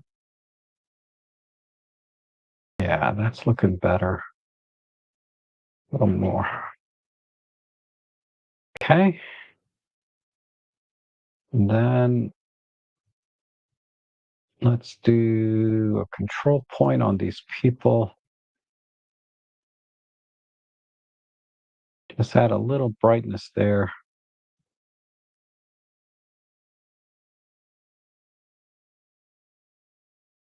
Maybe a little bit here on the cross. Ooh, no, not really.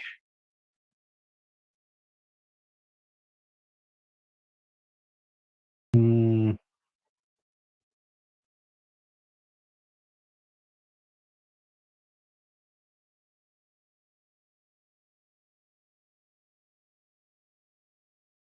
no, that's too bright.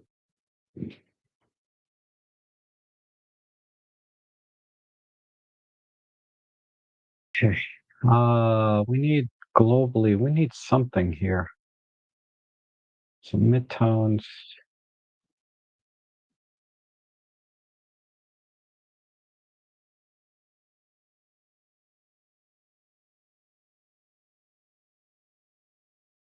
back to the highlights.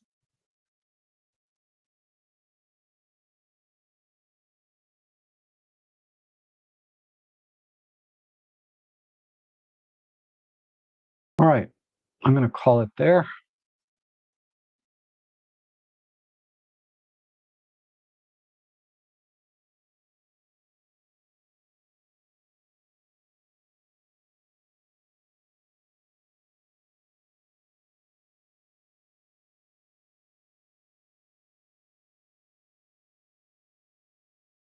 And that's going to export. So this is looks like this is your photo node. So you really struggle with the perspective. Yeah. Super wide angle stuff inside a building is always tough to get the perspective right.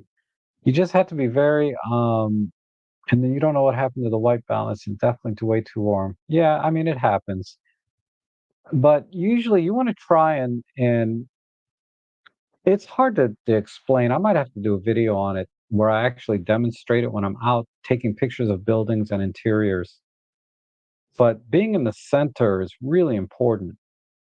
And you're off center here. So I would have moved over to the left and lined up with the center of one of these columns, whatever's in the center. Maybe this cross is in the center, but there's a lot of perspective problems here um, that enough that it was difficult to fix. Because even though the lines are straight, it looks crooked, right? So that's other, because of the perspective. And it's something I have to do all the time in my work, right? Is fix perspective corrections. But the trick is to uh, get it right in camera to start with by standing in the right place, et cetera, et cetera. All right. So, obviously we wanted to keep all of the stained glass windows in here. Uh, the people over here just need to stand out a little bit more.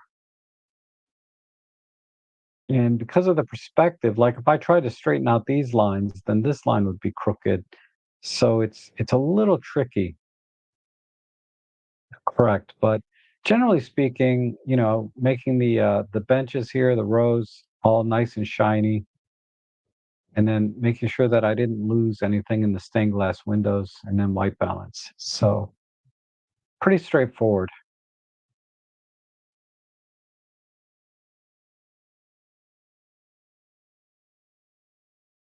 right? I think that's a little better, but it's very, very difficult to fix the perspective when it's off this much to make it look more geometrically a little bit more balanced because it's way out of balance in terms of geometry. All right, let's see. Oh, a little rabbit. Okay. I kind of like the composition of this one just as it is. It just needs a little bit of a tilt to the right. So let me apply basic preset and then we'll tilt it to the right a little bit. And then let's select the rabbit and we'll brighten the rabbit up.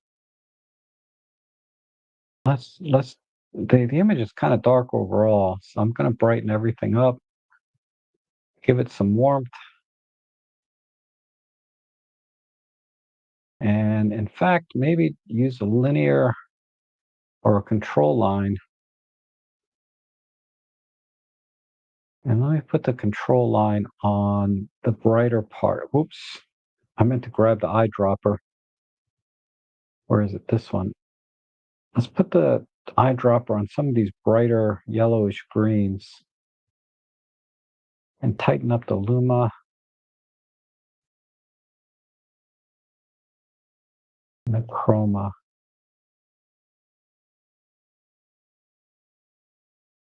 And just push those up even more.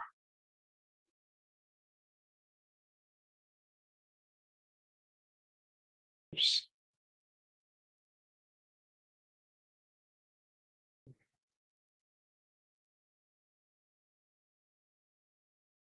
Like that. Maybe give them a little more warmth. And I'm going to back off the Luma a little bit.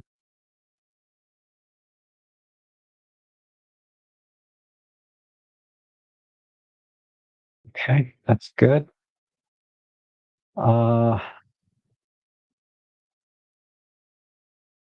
right, I think the eyes are just, yeah, there's not going to be much hope here on the eyes, but I'll give it a little bit of work. We'll just use the mouse pointer to select the eyes, make them a little bit glossy, a little bit there, a little bit of a push in the shadows.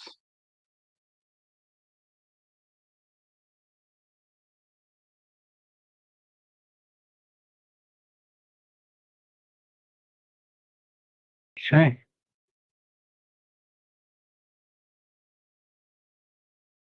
And let's give the ears a little bit of light, extra light. So I'm going to tighten up the Luma and just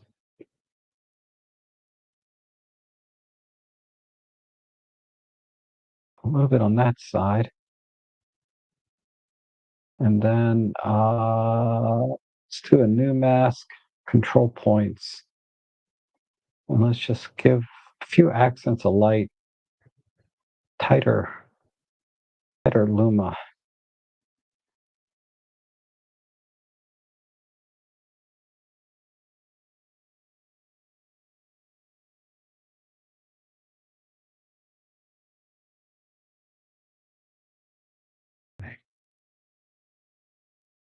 A little bit here and here, here, and there.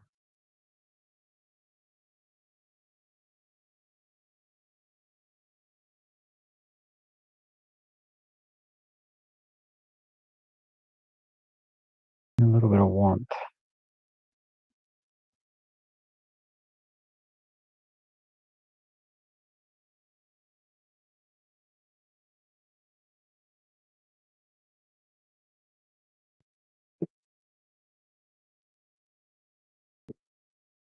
Oh, we had 6,000. Let's do about 500 Kelvin. All right. Then I'm going to add a vignette.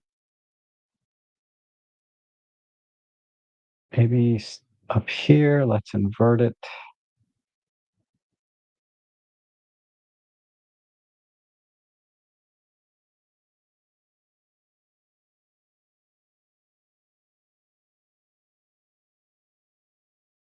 Okay.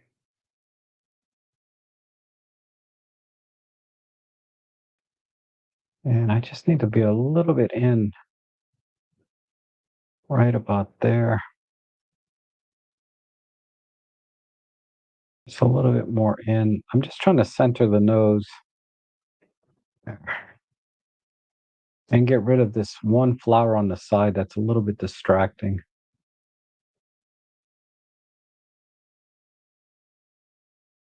Just a slight crop. Maybe get rid of that one twig there.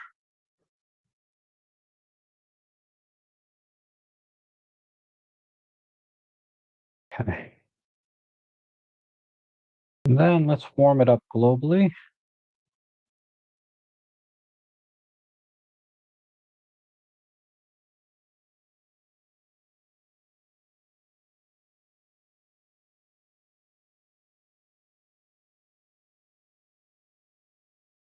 And where's my vignette? My vignette needs a little bit of work here.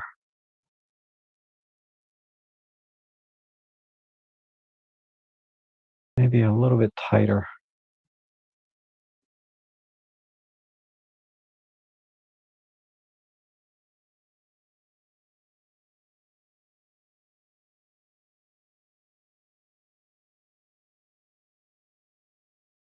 Okay. A little bit more warmth.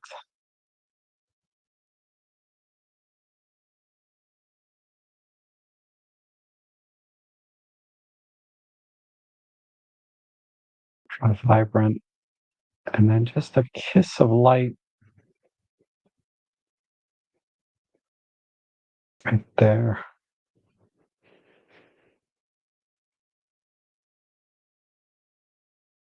A bit more in here.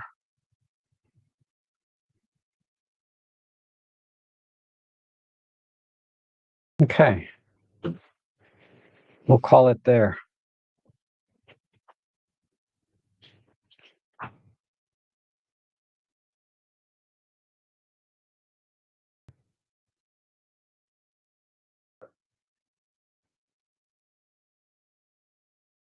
Yeah, so Andy, mine is pretty stable when I don't use the subject AI.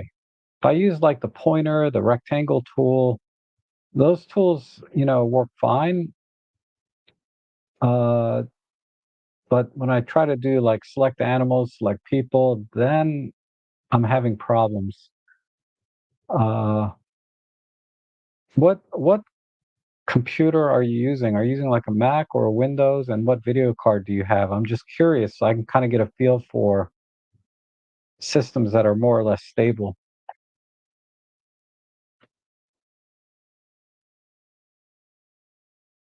So there's been two updates. I don't know about, I'm going to try the latest NVIDIA driver.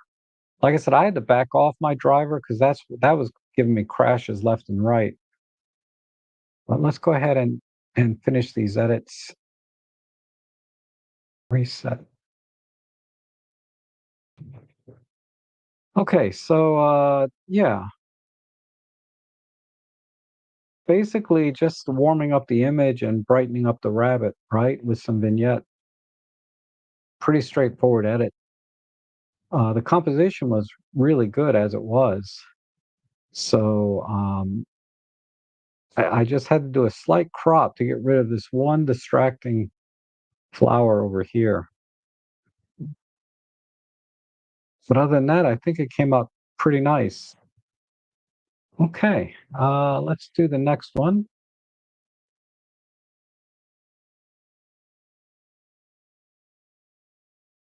All right, another anchor. Oh, we've seen this anchor before. So let's apply a basic preset and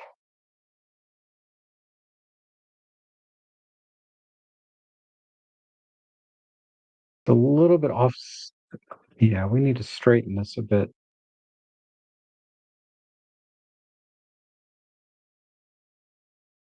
I'm just going to eyeball it. And then I don't think there's any detail left in this sky.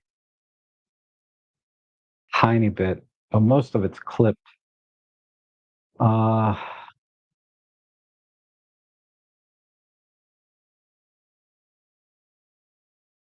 but we'll bring a little bit back. Just cool it off.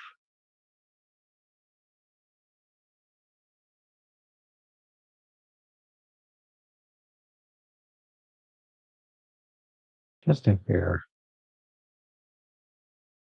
And then this composition's really tight.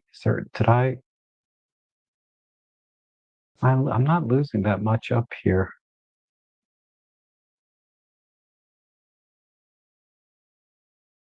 Okay, let's darken the image globally. It's just a little bit overexposed.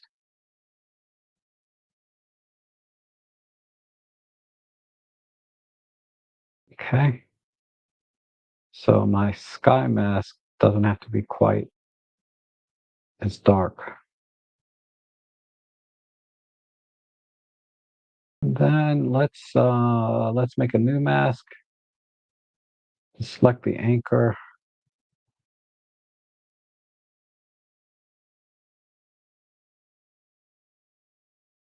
Just add a little brightness to that. Maybe a little clear view and micro contrast. And then let's do a new mask for maybe the rocks. I'll use the rectangle tool for this.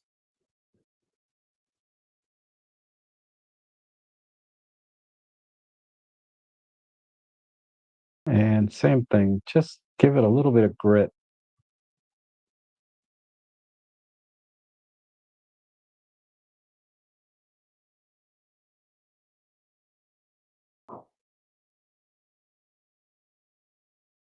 Okay. And then I'm just going to touch these windows in the background. Let me get this down, tighten up the luma. I bet the AI mask would be better. I can probably just select it this way. Yeah. This AI mask is pretty amazing. I can just kind of select things pretty quickly. So some of that will just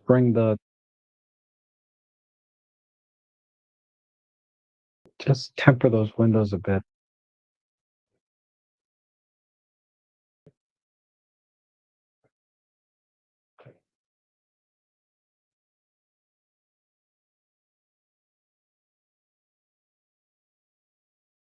Okay, I think that's it. Maybe give it some warmth.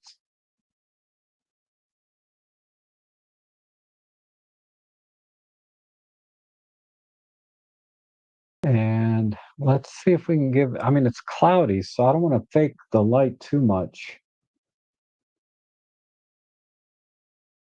but maybe a new control line,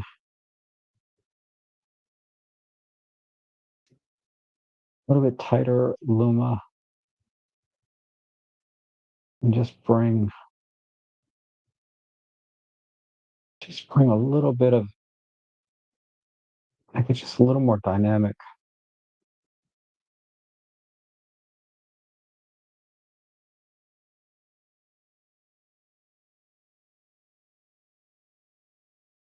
Okay, let's export that.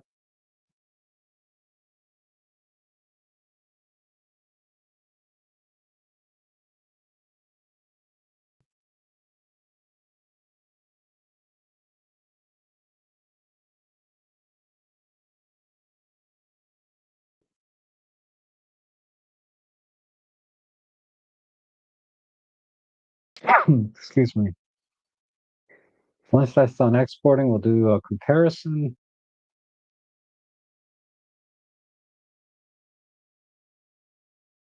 So you can't roll back your drivers. All right. Uh, yeah, I mean, ultimately they need either NVIDIA and or DxO need to get that fixed. No question. Right now, I'm very, very stable. As you can see, I haven't had a crash yet. And I've been using, some of the AI tools. All right, so let's reset and compare. So really, the only thing was this image is a little bit too bright. Uh, and then I just tried to keep a little bit of shadow down here. And let's see how I didn't, normally I would go in and try and work on this fine detail a little bit more, but it's not bad, you know. It's not bad. I could have done a little more work on the fine detail, but you can see it did bring a lot back. Like this little antenna back here in the brickwork is barely visible, but you can see it did a really nice job. Okay, I mean the composition overall had really nice balance. Uh, just need to straighten the horizon a little bit, but I would have liked a little more headroom, just a little bit more here on the left and right. On the left and the top. I'm sorry, the left and top just need a little bit more wiggle room. Okay, let's see the next one here. Gosh, why does this look familiar? I don't know. Apply basic preset. I need to see what's in the shadows here. So we got to get rid of this. maybe center the door. Well, let me see what a perspective does. Okay.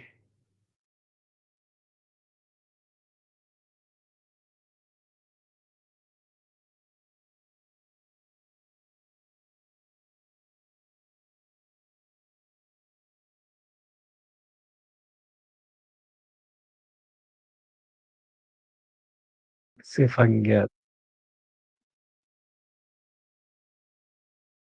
the arch. I want to keep the arch. Balance the doors. Let's try that. Eh, I don't know. Because if we go outside the doors, we hit this wall. It'd been nice if this both sides were a little bit. See, let me just see if I can go outside the doors a bit.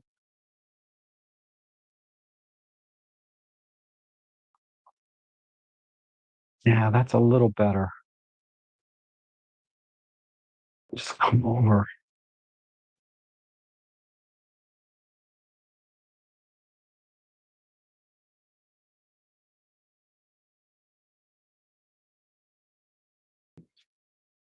All right, let's go with that.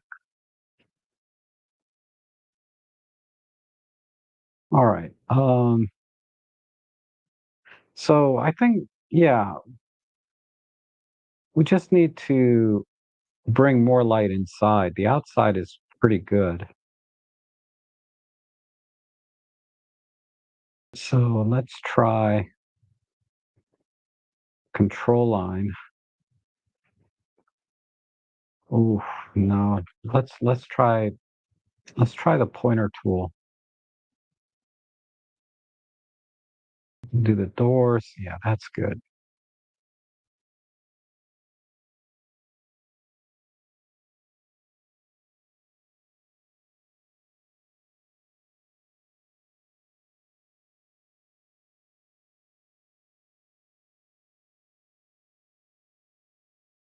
Give it a little more saturation.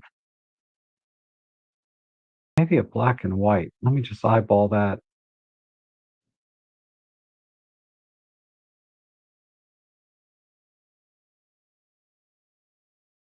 I think black and white works better for this image. So I'm going to go with that. Uh, so let's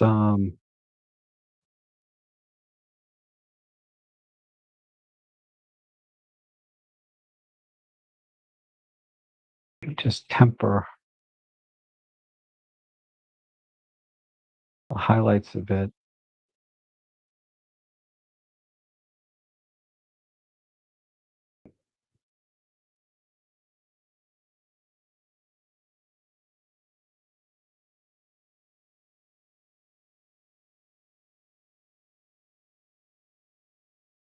Hmm. Hmm, hmm, hmm. All right. Let's make a new mask. And I'm going to brighten the street up a bit. Give it some clear view, micro contrast. Maybe the trees too. No, let's not do that. How about this building? Yeah, this building, that'll work.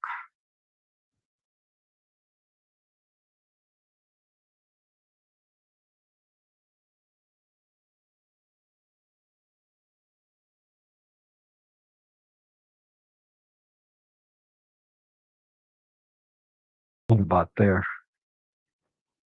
Okay. Yeah, export that.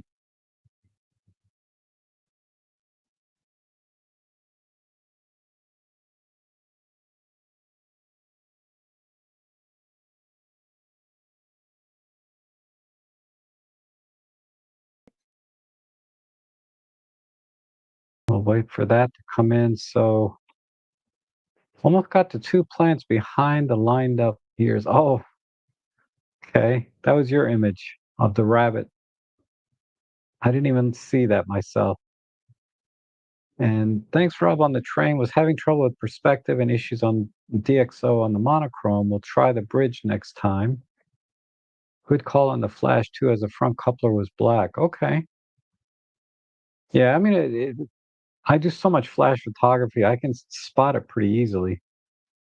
Anyway, I think we're good here.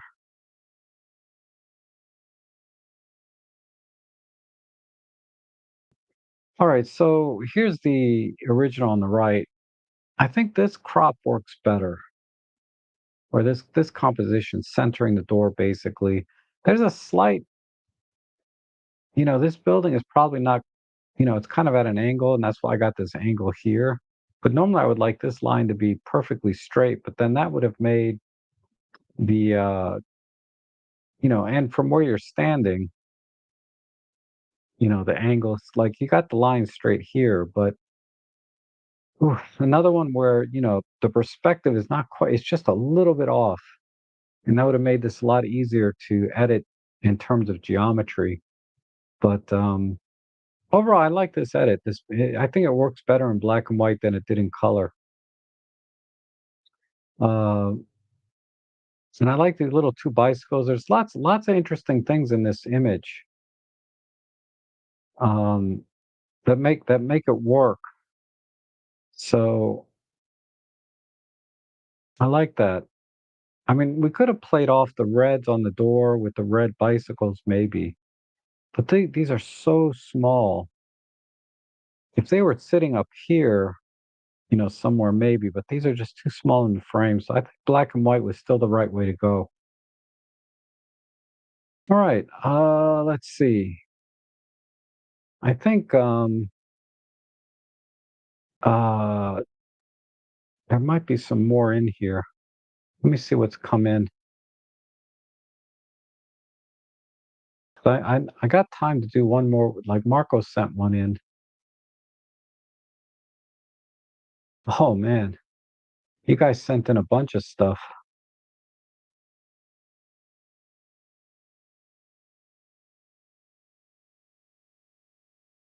Wow. All right, let me just do one more because I told Marco I would do it. And then I see someone sent an edit.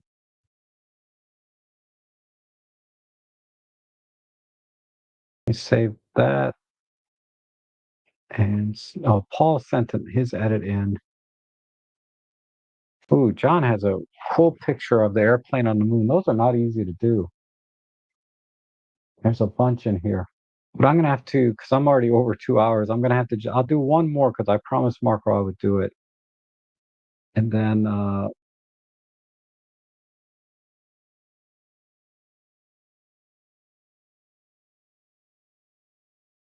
where's my screen?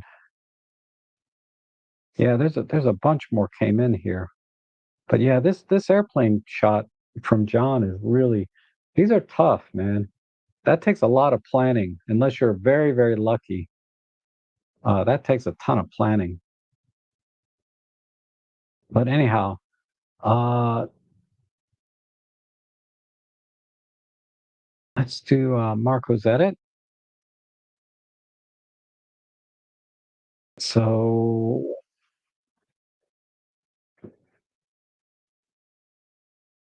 all right. This just needs a very, very minor crop, I think, just to get a little bit of the negative space on the left side. Maybe get rid of the hook and just concentrate on the beak, where the bird's feeding. And maybe right about there works well. And then we'll just do a couple of quick local adjustments.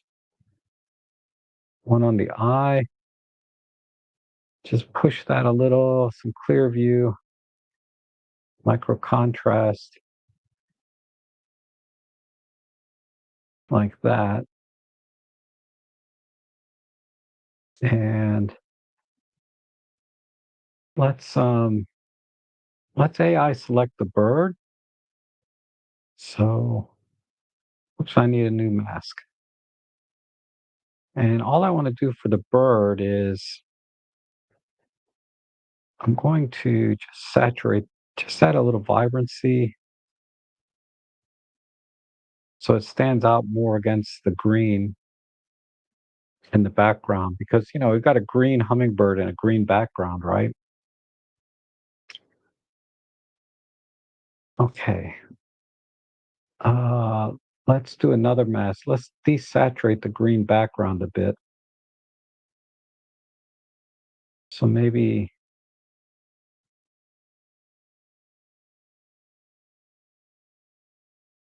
or I can even shift it. Maybe we don't want it green, but how about yellow?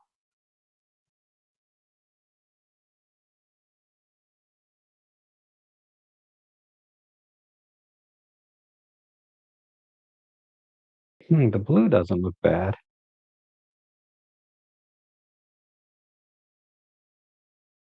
It's not natural, but we'll make it a little bit more. Okay, that looks normal. Okay. I kind of like the blue better, but we'll do that just to saturate it a little bit more,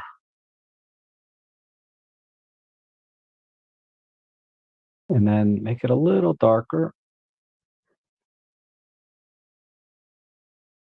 like that. Maybe just pull the blacks, give it a little texture,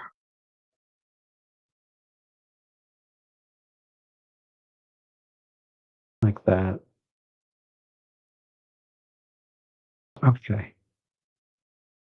Well, let's leave it there, and then make a new mask. We'll add a vignette. So let me invert that. At least to 0.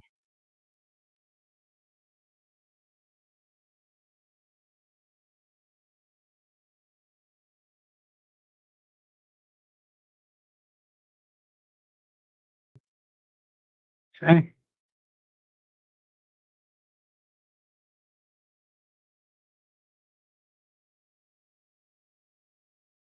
All right. All right, let me work on the detail a little bit, then I think that's all we need to do. So go 200%. Uh,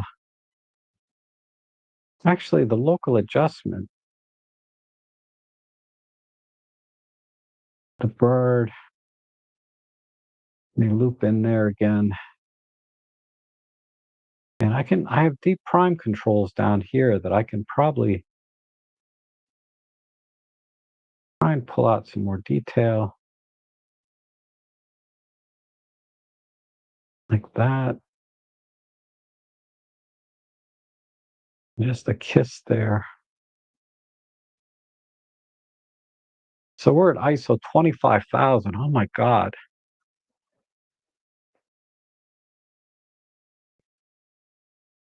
Okay, let's make the bird a little bit brighter too. Just give it a little bit of a push, slight pull on the highlights.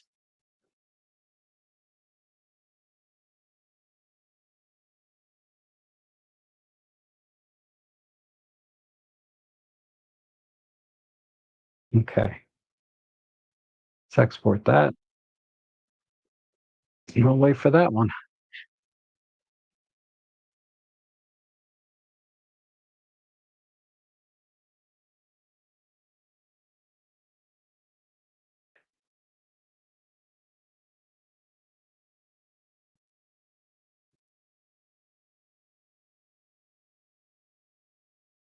All right. Oh, almost there. This one's taking a little longer.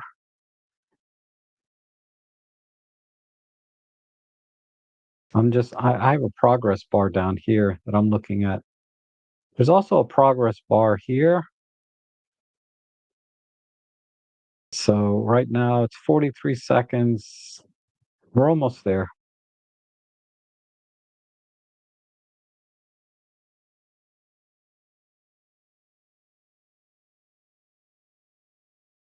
All right.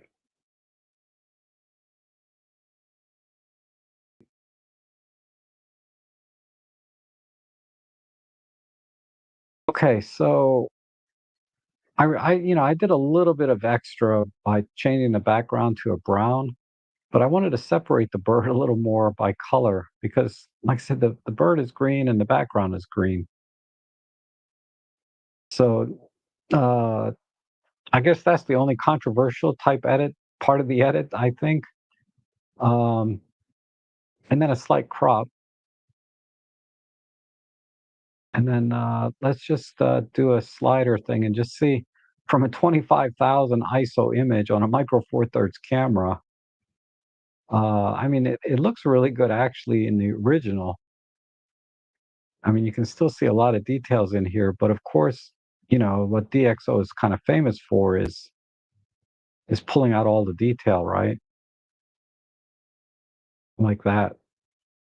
And you'd never know that was 25,000 ISO, but excellent job, Marco, on all your settings and everything. Uh, they were perfect.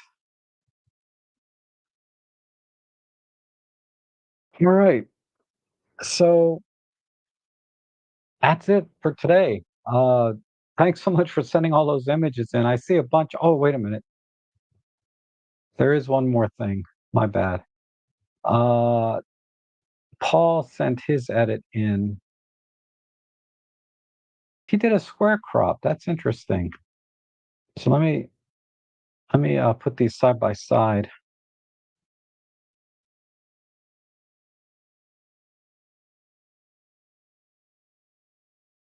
So there's Paul's edit there on the right, and this was the edit I went with.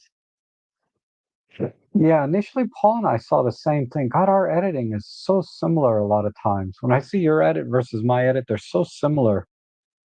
But I think ultimately I like my edit better in this case. Sometimes I like your edits better than mine, but in this case, I kind of like my edit a little better, primarily because of the crop, right? And then blurring out the background a little bit, I think helps get rid of some of the distracting background. But I'm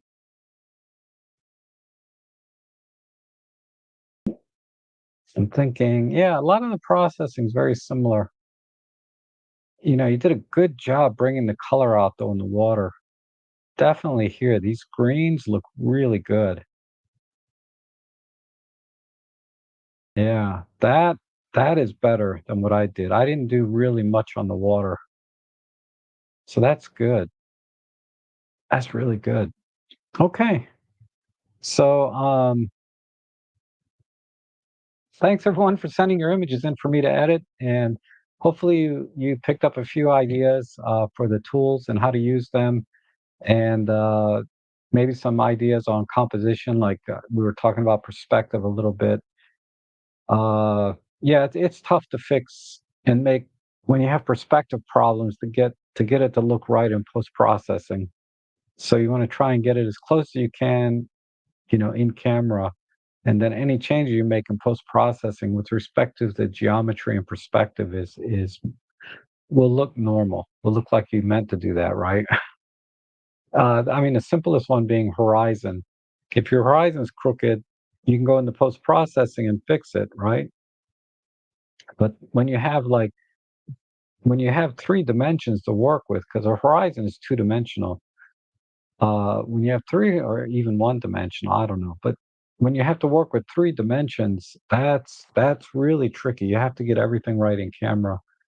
And I really like being able to just create a little more depth of field now very easily with the new tools. So I'm going to be doing a lot more of that in future edits. Not that I'm trying to get shallow depth of field in an image when it doesn't need it, but I think in this case, the image of the canoe, definitely that image needed the background a little bit more separation, because in the fall there's like no leaves on the tree, so everything's really busy in that case. And I'll be back next week, God willing, with another photo editing with DxO.